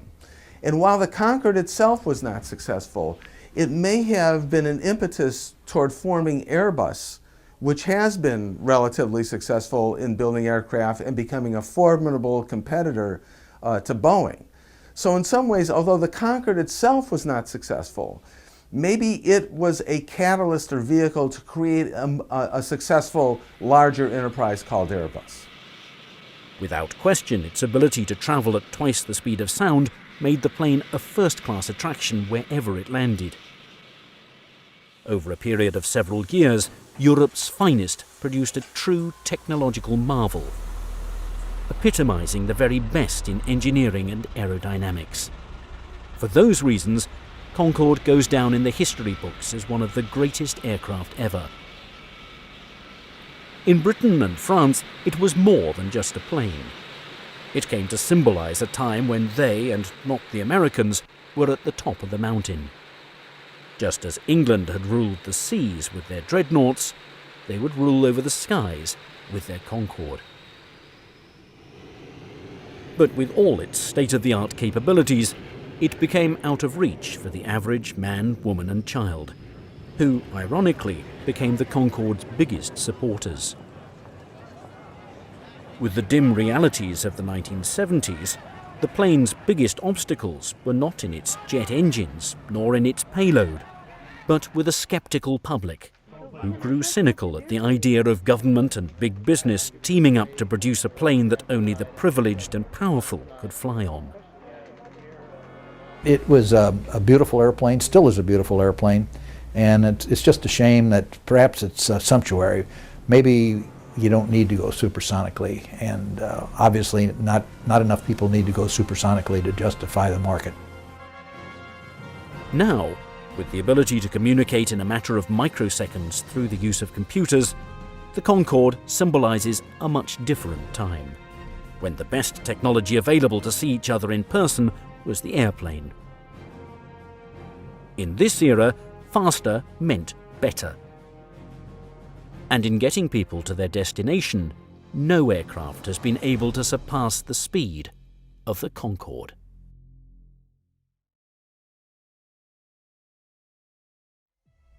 If you enjoyed this video, please remember to like and subscribe. And as always, thank you for watching.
He was born in a big white farmhouse in Myra, West Virginia, just up the Mud River from the Lincoln County seat of Hamlin, one day after Lincoln's birthday in 1923.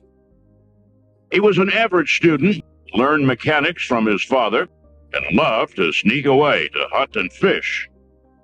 When World War II came, he joined the Army Air Corps as an aircraft mechanic. But by war's end, he was an ace fighter pilot and destined for glory in the air. He was the first man to break the speed of sound in the Bell X-1. He won nearly every aviation award, a Peacetime Congressional Medal of Honor, and was the youngest man enshrined into the Aviation Hall of Fame. His name? Charles Elwood Yeager.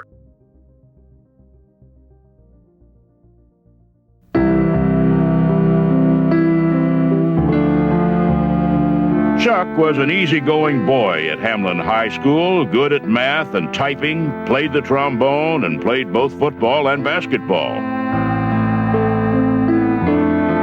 But when school was out, you'd find Chuck down by the Mud River with his fishing pole, or out in the woods hunting with his .22 rifle. Chuck and I used to loan all these hills. We hunt all these hills, squirrel hunt, or what have you. And old Chuck will never forget it.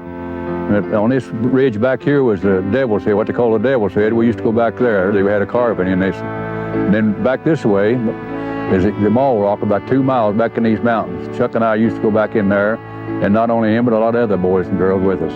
When we grew up and around in this community, we had a real good time. We didn't have no cars to run around in like they do today, but we did enjoy the hills and the mountains, picking blackberries and what have you. When high school ended in the summer of 1941, young Yeager immediately joined the Army Air Corps and left home for training in September.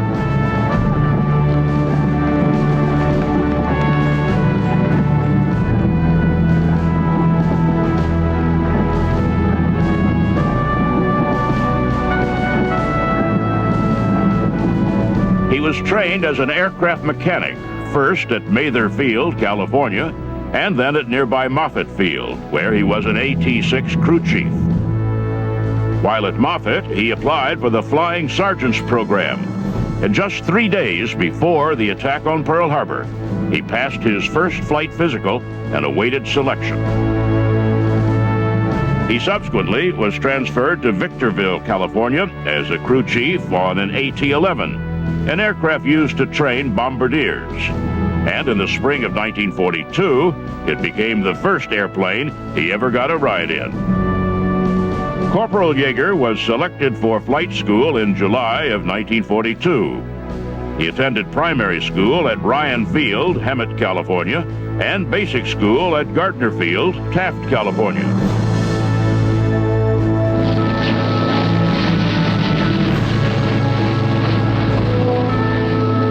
After graduation from Luke Field, Arizona in March 1943, Flight Officer Yeager was assigned to the 363rd Fighter Squadron, 357th Fighter Group, Tonopah, Nevada, flying Bell P-39 Era Cobras. That was up to Tonopah in 43 with P-39. The old rancher had about a 20-foot cottonwood up there in front of his house, and he said he wanted to take out. I took it out with a P-39 wing. I was up there last year, and that tree's still there. It's about 8 feet in diameter, and the branches about 6 feet above the ground. Where we cut it out. I told the maintenance officer I had a bird. He said it must have been carrying a nest with it. The fighter group trained at several airfields throughout the West, including Oroville, California. It was in Oroville that Chuck met his future wife, Glennis Stickhouse. Glennis was the social director for the town's USO, and she planned a dance at Chuck's request for the other pilots in the group so they could meet the local girls. Chuck took Glennis. In November 1943, Chuck's fighter group departed Casper, Wyoming for Leiston, England, and their first taste of combat. The group was now flying the North American P-51 Mustang, escorting bombers deep into Europe. On March 4th, 1944, Yeager claimed his first victory, a Messerschmitt Me-109 over Berlin.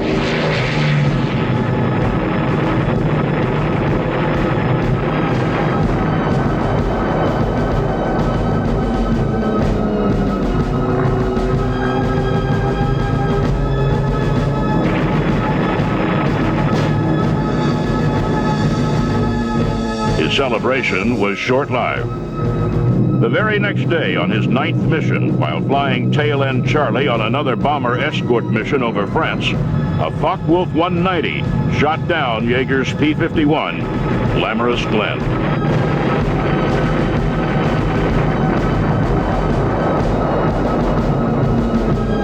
Although Chuck was slightly wounded, he evaded German patrols looking for him. And with the help of an old French woodcutter, he was hidden and handed over to the French underground, who eventually moved him to the Pyrenees, where he and other downed aircrew continued to evade into Spain. His final trek to freedom included a hair-raising escape from a German patrol. Once in Spain, he was repatriated with the 357th Fighter Group by mid-May. Regulations prohibited evadees to go back to combat, but Yeager insisted, all the way up the chain of command until he got permission directly from General Eisenhower himself. He returned to his squadron in Leiston, flew 56 more combat missions, shot down 11 more German aircraft, 9 in 2 missions, 5 Me-109s on one mission, and 4 FW-190s in another. 13 in all, including Germany's famed jet, the Me-262. From July to October 1944, Yeager was promoted to second lieutenant, first lieutenant, and captain. Captain Chuck Yeager returned to the United States in February 1945 and went directly to California, picked up Glennis, and took her home to meet his folks. They were married in the parlor of his home in Hamlin on February 26. After a honeymoon in California, he was assigned as an instructor pilot to Perrin Field, Texas. That didn't last long. In July, the Yeagers arrived at Wright Field, where Chuck became the maintenance officer in the Fighter Test Branch Flight Test Division, and was soon participating in test projects on the Lockheed P-80 Shooting Star and the Republic P-84 Thunderjet, America's first operational jet fighters. Young Captain Yeager impressed Colonel Albert Boyd, the chief of the Flight Test Division, with his jet air shows he was flying and his understanding of the maintenance needs of airplanes. In December 1945, Colonel Boyd asked Chuck if he'd like to attend test pilot school. When he graduated in August 1947, he was sent to Muroc Air Base, California, as the project pilot for the Bell XS-1. I remember in looking at the airplane, I said, man, that thing got speed written all over it, and it did. In October 1947, at Muroc Desert Test Center in California, history is made by this aircraft, the XS-1, and its pilot, Captain Charles E. Yeager. I only flew the X-1 about twice a week. And it was fun because I didn't have to work on a lot of other test programs when I got to fly the X-1. This airplane and this pilot are about to be the first ever to fly faster than the speed of sound. A B-29 will take the XS-1 aloft and launch her at an altitude of about 35,000 feet. The XS-1 is not a military aircraft, but a flying research laboratory designed to test the effects of supersonic flight upon airplanes. It is powered by 4 rocket engines. Its weight empty is less than 5,000 pounds, but it carries 8,000 pounds of fuel. B-29s have done a lot of memorable things, but none of them ever before had a mission quite like this one. And no airplane ever did what the XS-1 is about to do.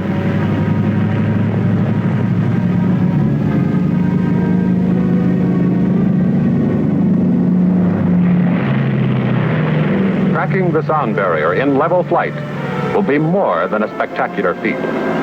It will also give the Air Force valuable knowledge of the resources of new propulsive systems. Captain Yeager gets aboard the XS-1. It can't be a long flight he's going to have in the little aircraft.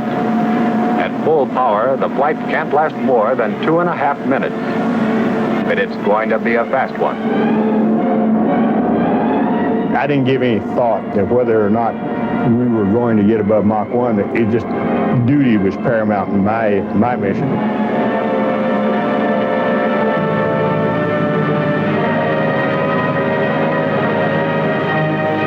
Ready. The radar crews are ready too, to do the timing. The only possible method for timing aircraft at extremely high altitudes.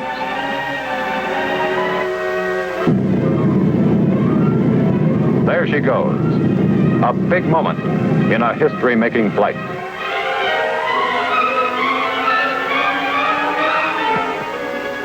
Now she's approaching the barrier.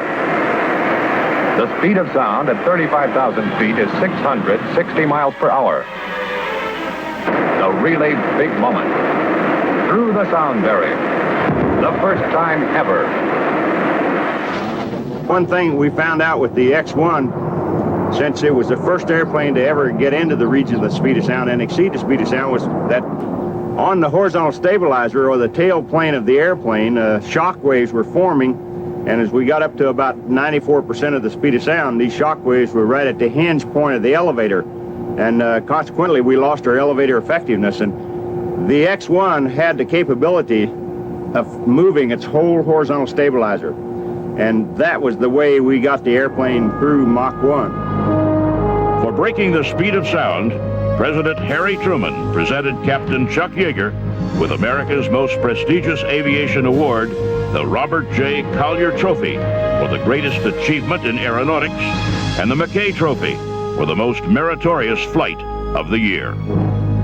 During the next 2 years, Captain Yeager flew the X-1 more than 40 flights, exceeded 1,000 miles per hour, and 70,000 feet. In December 1953, Major Yeager flew the Bell X-1A to 1,650 miles per hour, or 2.5 times the speed of sound. The record almost cost him his life. The X-1A went uncontrollable at 80,000 feet and spun down to 25,000 feet in 51 seconds before Major Yeager was able to regain control and land on the Mojave Lake bed. For his new speed record, Yeager was awarded the Harmon International Trophy by President Eisenhower and was selected one of the 10 outstanding young men of 1953 by the United States Junior Chamber of Commerce. Earlier in 1953, Major Yeager accompanied General Boyd to Kadena Air Base, Okinawa, to fly and evaluate a North Korean MiG-15 whose pilot had defected. Yeager considered this assignment to be one of the most dangerous of his flying career. The MiG was put through every possible test to evaluate the airplane's capability, and they did it all during a severe tropical storm. In October 1954, after more than 9 years of flight test work, Major Yeager became 417th Fighter Bomber Squadron Commander, an F-86 squadron at Hahn Air Base, Germany, and later Toul-Rosières, France. During his tour, he took first place honors in air-to-air and air-to-ground gunnery, ensuring that his wing won the 1956 fighter weapons gunnery meet held in Europe. I think that Chuck Yeager thinks of himself primarily as a fighter pilot, more than he even thinks of himself as a test pilot. And his combat record certainly indicates this. You know, here was a man who, people who have flown with him and opponents who flew against him have all reflected that this individual was extraordinarily gifted as a combat pilot, and indeed is extraordinarily gifted as an airman today.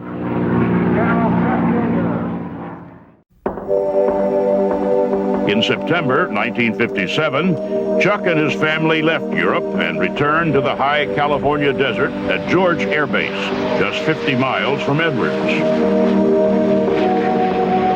Lieutenant Colonel Yeager became the squadron commander of 2 North American F-100 squadrons in succession, the 1st Tactical Fighter Squadron and the 306 Tactical Fighter Squadron. During his days at George, Yeager took his squadrons throughout the world, participating in TAC Strike Force exercises. His squadrons crossed the Atlantic non-stop 2 times, once to serve as an air defense force for the Strategic Air Command at Morón, Spain,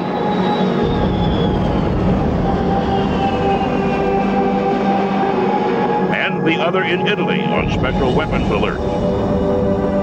He attended the Air War College at Maxwell Air Force Base, Alabama in 1960, and was promoted to full colonel in March 1961. After War College, Chuck Yeager returned to the Air Force Flight Test Center at Edwards, and in June 1962 became the commandant of the United States Air Force Aerospace Research Pilot School.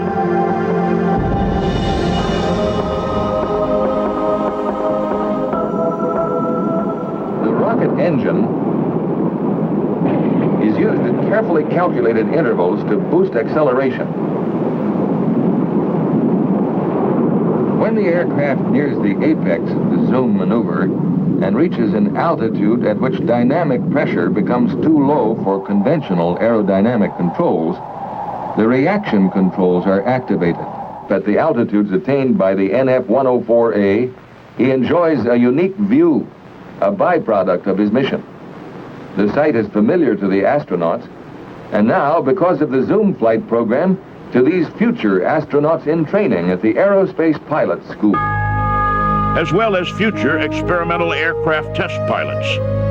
He continued to lead by example, involved in every type of aircraft testing, including the M2 lifting body, the concept vehicle used to study the re-entry needs of future aircraft and spacecraft, such as the present-day Space Shuttle. The legacy of Chuck Yeager, I think, can really be found in today's test pilots. You know, these are individuals that are highly trained, highly skilled individuals.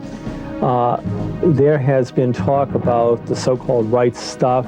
I think the danger when we look at the test pilot in a strictly popular sense is confusing the sense of recklessness with a sense of adventure. If you look at the history of flight testing and flight research, recklessness has never had a part in it. Chuck Yeager was a supremely adventurous, extremely crafty and shrewd individual, but never a reckless one. In July 1966, Colonel Yeager returned to operational flying when he became the commander of the 405th Fighter Wing, a B-57 wing at Clark Air Base, Republic of the Philippines, but with 5 squadrons assigned all over Southeast Asia. Even though the job kept him moving, Yeager still managed to fly 127 missions in South Vietnam. In 1969, Yeager became the commander of the 4th Tactical Fighter Wing at Seymour Johnson Air Force Base, North Carolina, and was promoted to Brigadier General. While commander of the 4th Tactical Fighter Wing, he led his unit to South Korea to bolster other forces after the North Koreans captured the USS Pueblo and its crew. His next assignments carried him and his family back to Germany, where he was vice commander of the 16th Air Force, then on to Pakistan as U.S. defense representative to that country. General Yeager's last assignment was as Director of Aerospace Safety for the Air Force Inspection and Safety Center at Norton Air Force Base, California. He retired in February 1975. This man is one of the genuine heroes of the air age. He's a legendary person in terms of his piloting ability and his test pilot acumen in the same sense that we think of, say, Jimmy Doolittle. And just as Doolittle played a transforming role in the development of aviation technology in the 1920s and 1930s, we certainly see Chuck Yeager doing that from the 1940s into the 1950s. But this was by no means the last we heard of Chuck Yeager. General Yeager continued to test aircraft as a consultant for the Air Force, NASA, and many major aircraft companies. We've come a long ways in the last 40-some years when we first started flying Mustangs against the Germans back in 1943, 44, and 45. A lot of things have changed in modern aircraft. We went through a big evolution. After breaking the sound barrier at the X-1, we had airplanes that would fly at supersonic speeds like the F-100 would go out to about 1.3 Mach number. You get in, you shoot, and you get out.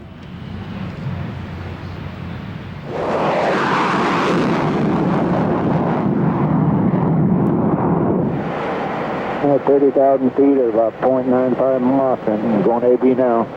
50 years to the minute after breaking the barrier in the experimental aircraft named Glamorous Glennis, Chuck Yeager made history once again in the skies over the Mojave Desert. And we just went through Mach 1.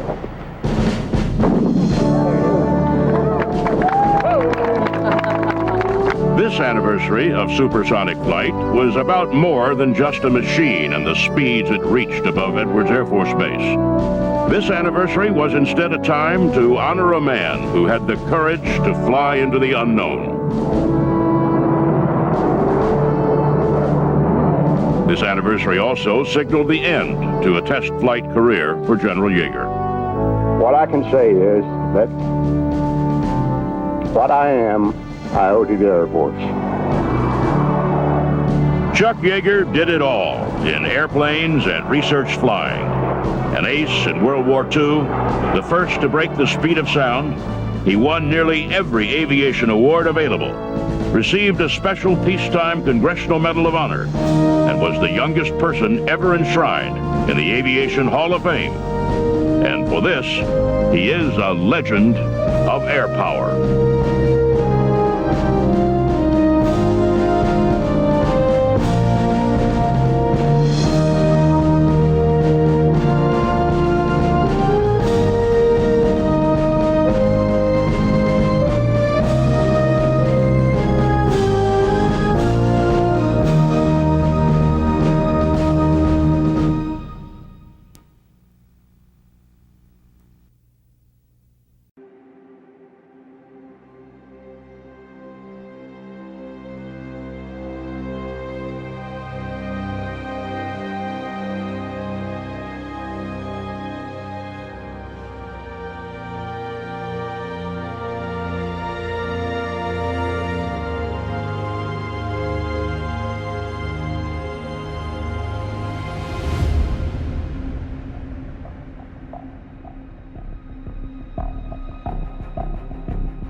One of the many legendary planes designed by one of the world's most awarded aviation designers, Kelly Johnson.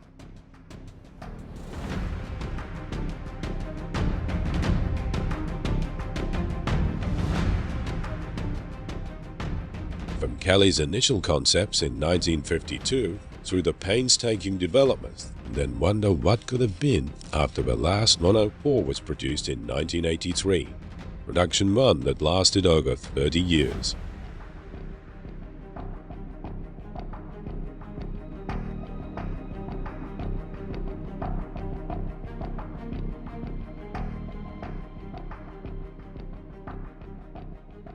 Kelly Johnson first came to the Lockheed company in 1933 and was hired as only the 6th engineer of the fledgling company.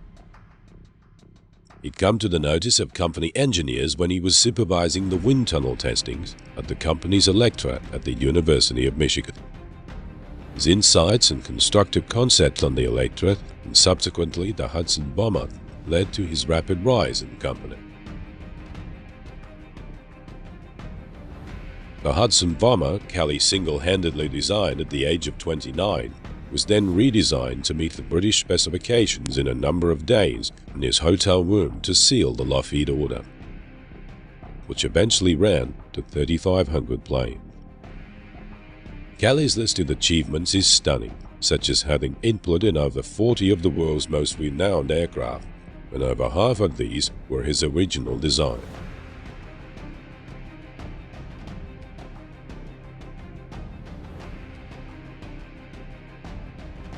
His innovative and intuitive work brought great reward for the company. One outstanding example of his unconventional design concepts is the P-38 Lockheed Lightning. America's first 400-mile-per-hour fighter, the design was totally unique for the time.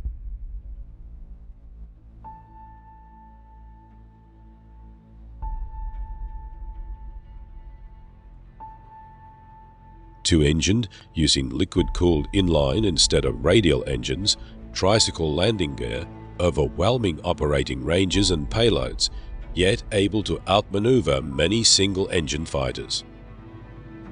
The dual-boom fuselage concept was totally at odds with the thinking of the day, but showed the design's daring at that time.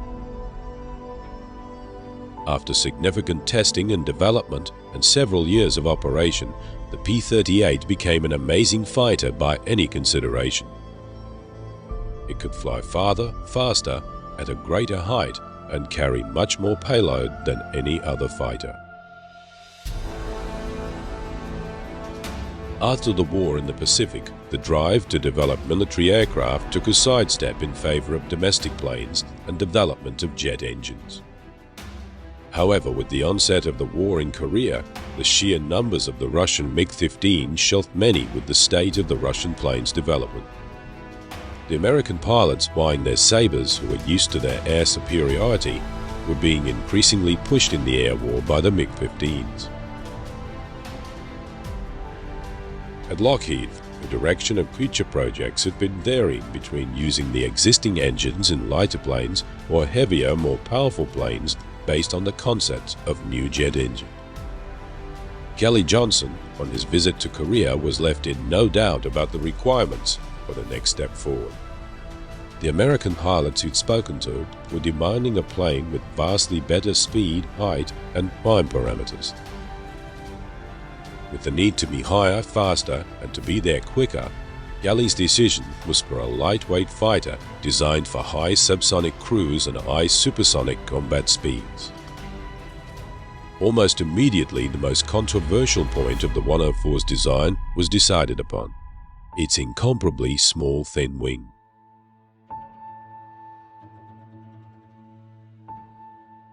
This flew in the face of the design thinking of the time, which was the larger swept wings on all transonic planes.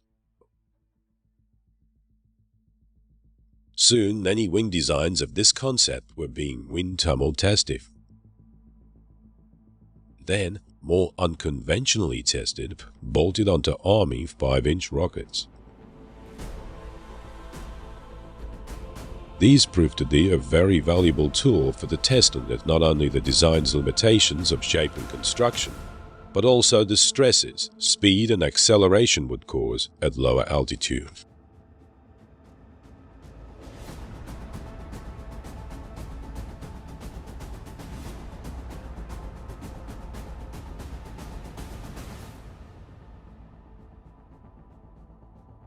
The next point of the wing controversy was that the wings were to be bolted onto the sides of the fuselage with precision-forged aluminium fittings, not going through the plane, as with most planes of the day. With such small wings, they required a totally new boundary layer control system. The wings needed leading edge and trailing edge flaps, and a boundary layer control system which is used in conjunction with the trailing edge flaps to reduce landing speeds of this manned missile.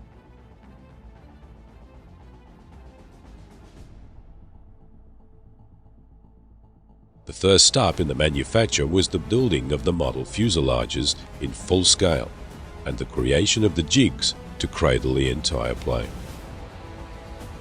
As the Air Force had not asked for submissions for the 104, if it were not for the credibility of Lockheed and Kelly Johnson and the lessons being learnt in Korea, the 104 may never have gone into production. As it was, they were impressed and perceived a need enough to order prototype testing on an experimental contract. In March 1953, the contract was issued and Lockheed went straight into production of the first two prototypes. The first flight took place only 12 months after the signature of the contract. The achievements in that 12 months are stunning. Its concept had only been developed in late 1952. It wasn't some idea that had been sitting on the file for an extended period. This was on the cutting edge of technology for the time.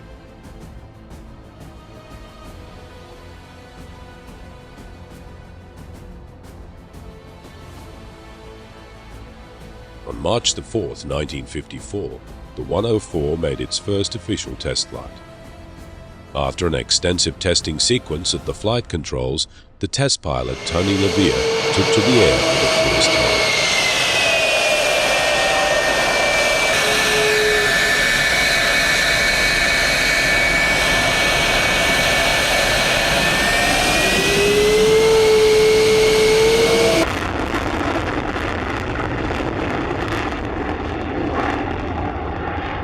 Although the engine used in the test aircraft couldn't push the plane past Mach 2, Lockheed's design and concepts of the lightweight interceptor were decisively proven.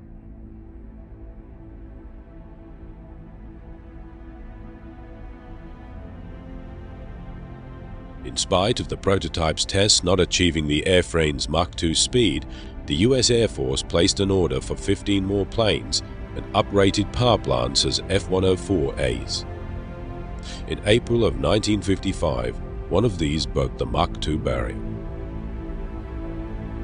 With the long development period and the plane's extreme performance being very unforgiving on an unwary pilot, a test flight sequence of over 8,000 flights using 52 aircraft still left a guarded attitude with the Air Force, and Lockheed were left with the inference that the plane was still on trial.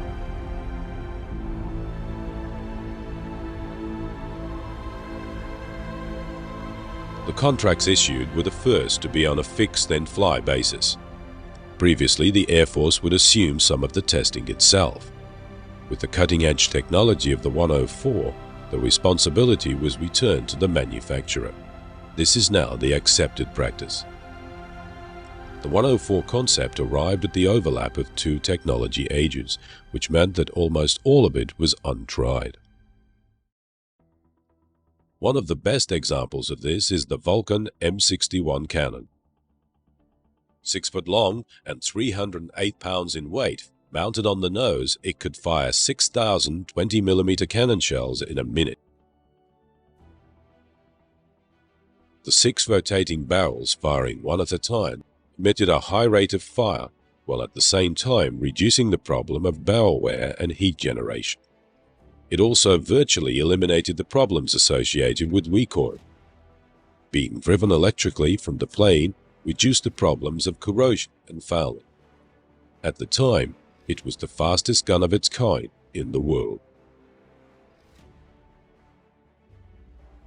Comparisons to even the existing multiple machine gun installations are almost meaningless because the Vulcan outperformed everything else by such a margin of superiority. The troubles it caused in the 104 should be accepted as the trialing of any piece of advanced technology.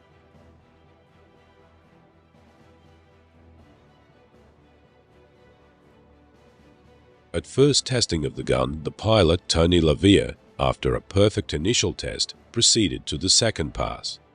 When firing the gun, the plane lost all engine power. He was then forced to glide back to land, soon committing himself to passing below the level which was safe to use the ejection seat.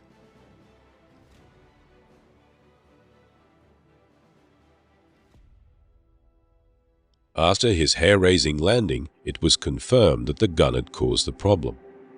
One of the shells had ejected backwards through the base plate and into the plane.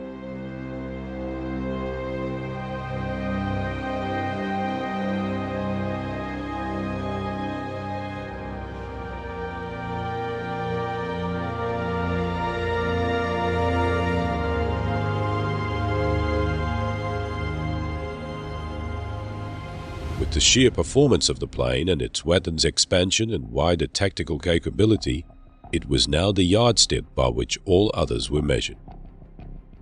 In 1958 and 59, it set new records in many fields to reinforce its potency.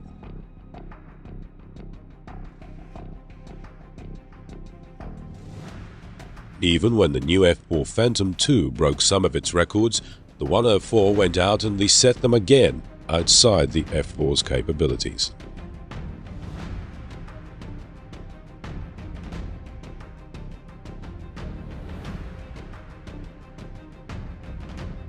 As the prospect of significant US Air Force orders diminished, another market quietly revealed itself in Europe. The sales program outside of the US not only saved the 104 project, but made it into an outstanding success for Lockheed. The Starfighter eventually went into service with 14 air forces and was the nearest to a standard Western fighter aircraft to be achieved. The control systems were tailor-made for individual air forces, and it was put to many and varied uses.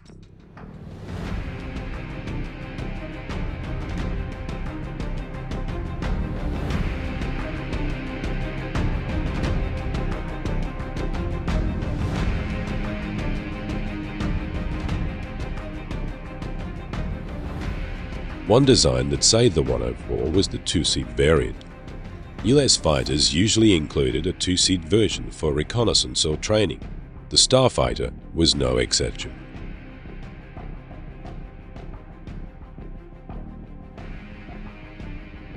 The German Luftwaffe were primarily looking for a ground strike aircraft, but also a multitasking platform for various developing areas.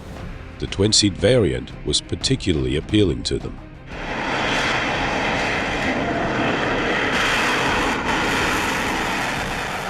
Many more abilities which had been deliberately omitted from the original design were now being considered.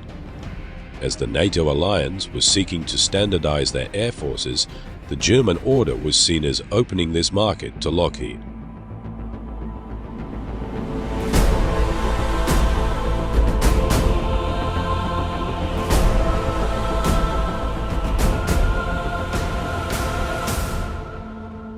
The Luftwaffe order was so important to Lockheed that some almost incomprehensible capacities were required from the plane, including barrier landing strength.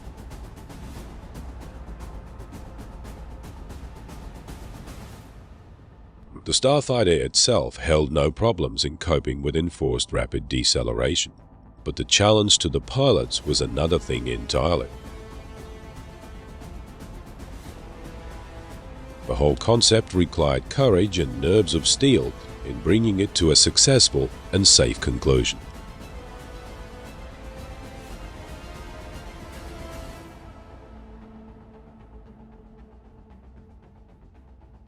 One other more definable addition to the package was the facility of in-flight refueling, by today's standard a mundane requirement of almost all fighter aircraft.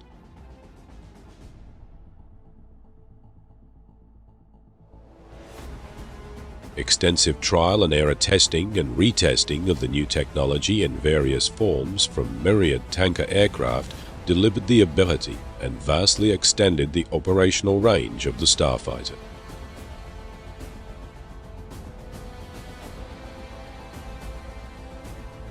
Lockheed's production offset sales strategy would see Starfighters manufactured by groups of different European aviation factories.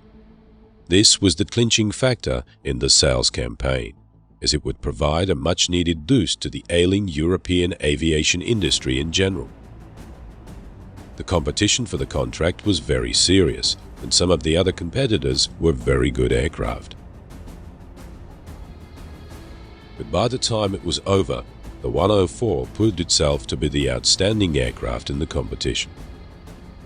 The plane performed effortlessly in the fly-offs, and its edge on the other competitors was so obvious that it was almost no contest at all. By this time, the Starfighter had developed a reputation of demanding the best from its pilots and being very unforgiving if mishandled. But it also had a reputation as being the hottest thing in the air.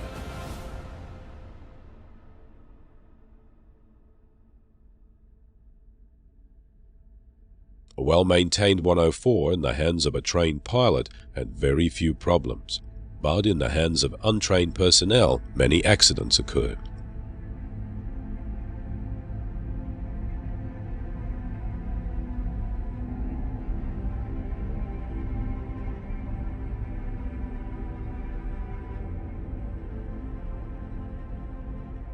In spite of the common knowledge that the German Luftwaffe had a particularly troubling time with their 104s, losing over 200 planes in accidents, little if any blame can be attached to the aircraft itself. No other customer had any experiences even remotely similar to the German problems.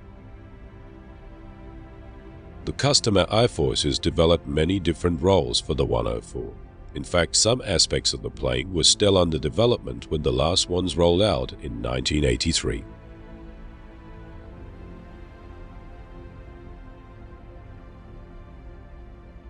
When the American Air Force chose not to accept the 104 as a major part of its inventory, it took on many of the other Century fighters. These were all much larger planes that shared, with varied degrees of success, state-of-the-art technology. The 100 Super Saver, the 101 Voodoo, the 106 Delta Dagger Delta Dart were all part of the series and all disappeared into the annals of history very quickly, even with some limited service in the air over Vietnam.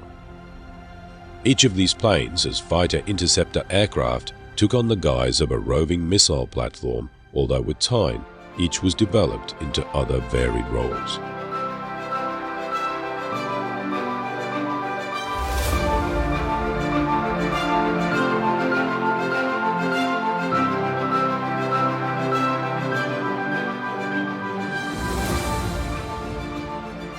The Russian Air Force had also learned many lessons in Korea.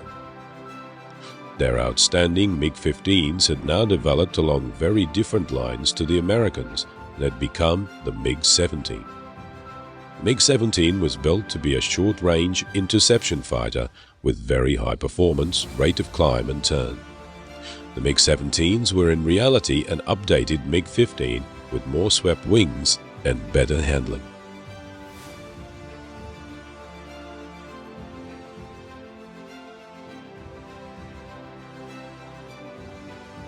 The MiG-17 was produced in very large numbers, although it should have been obsolete before it even took to the air.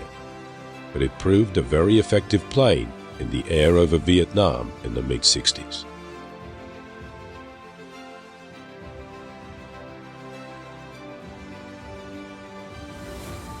It's doubtful if any of the planes in this era could have coped against the 104.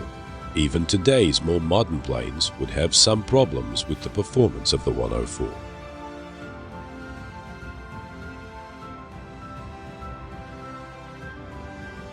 The 104, later redesigned with larger wings and much more maneuverability as the Lancer, was entered as a concept in the competition that brought the F-15 to mass production. It would seem that the Lancer, for some reason in the thinking of the time, failed to impress, and none were ever put into production. Kelly Johnson maintained that the Lancer would have run rings around the F-15 and thereby everything else at the time. There's even a body of opinion that says in aerial combat, the 104 itself would give the F-15 significant problems. Although the last of the Starfighters was built in 1903, these exceptional aircraft served for many years but were finally withdrawn from service by the mid-1990s.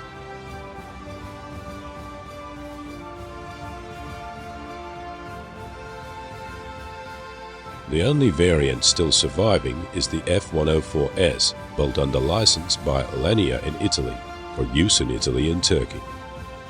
Despite the age of the F-104, The S model has proven to be cost-effective, reliable, and popular among pilots, giving the F-104 a new lease of life into the new century.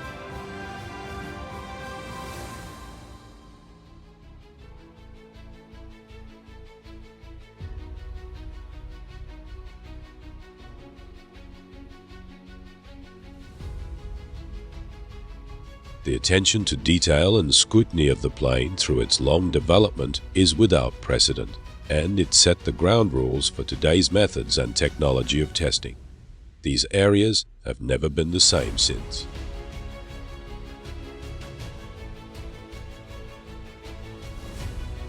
Despite never being free of controversy, it has more than validated the decisions of its designers and carved its name forever in the pages of the aeronautic history.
If you enjoyed this video, please remember to like and subscribe. And as always, thank you for watching.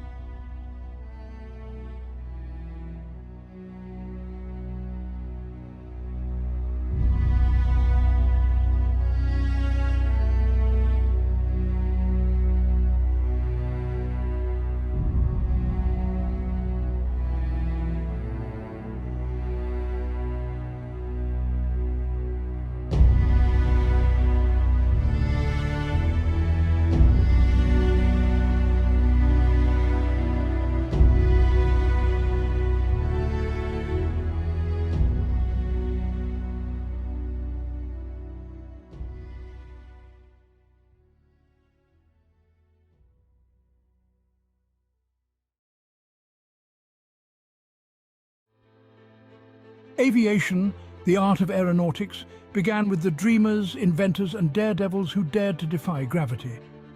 The journey of aviation was nurtured by pioneers like the Wright brothers, whose first flight marked a historic milestone. The role of aircrafts in world wars was groundbreaking, dramatically changing warfare strategies. This initiated a technological evolution in aviation, transforming the simplistic wings of a biplane into the thunderous roar of jet engines. Let's journey through the ages of aviation. Behind every great aircraft, there were great minds.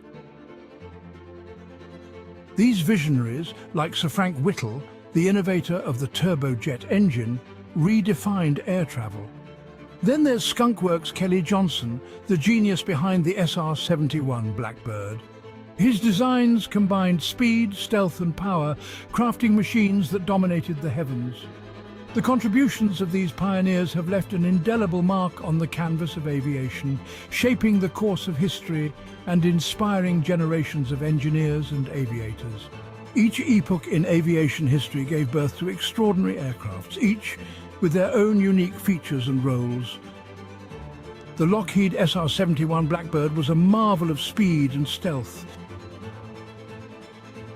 The F-105 Thunderchief, a supersonic fighter bomber, was vital in the Vietnam War. The P-51 Mustang, a long-range fighter, was critical in World War II. The P-47 Thunderbolt, a heavyweight fighter, was used extensively in the same war. The A-10 Thunderbolt II, the Warthog, is a close air support icon. The Messerschmitt Me-262 marked a leap forward in aviation technology. Each of these game changers were instrumental in their eras, and their legacies still resonate today. Beyond the game changers, there are those that have transcended their practical roles to become icons. The Concorde was not just an aircraft, it was a supersonic symbol of luxury and speed. The B-52 Stratofortesss, a strategic bomber, is an icon of power and resilience. These magnificent machines and others like them have become much more than just aircrafts. They are enduring icons that encapsulate the audacious spirit, the relentless innovation, and the boundless ambition that define the world of aviation.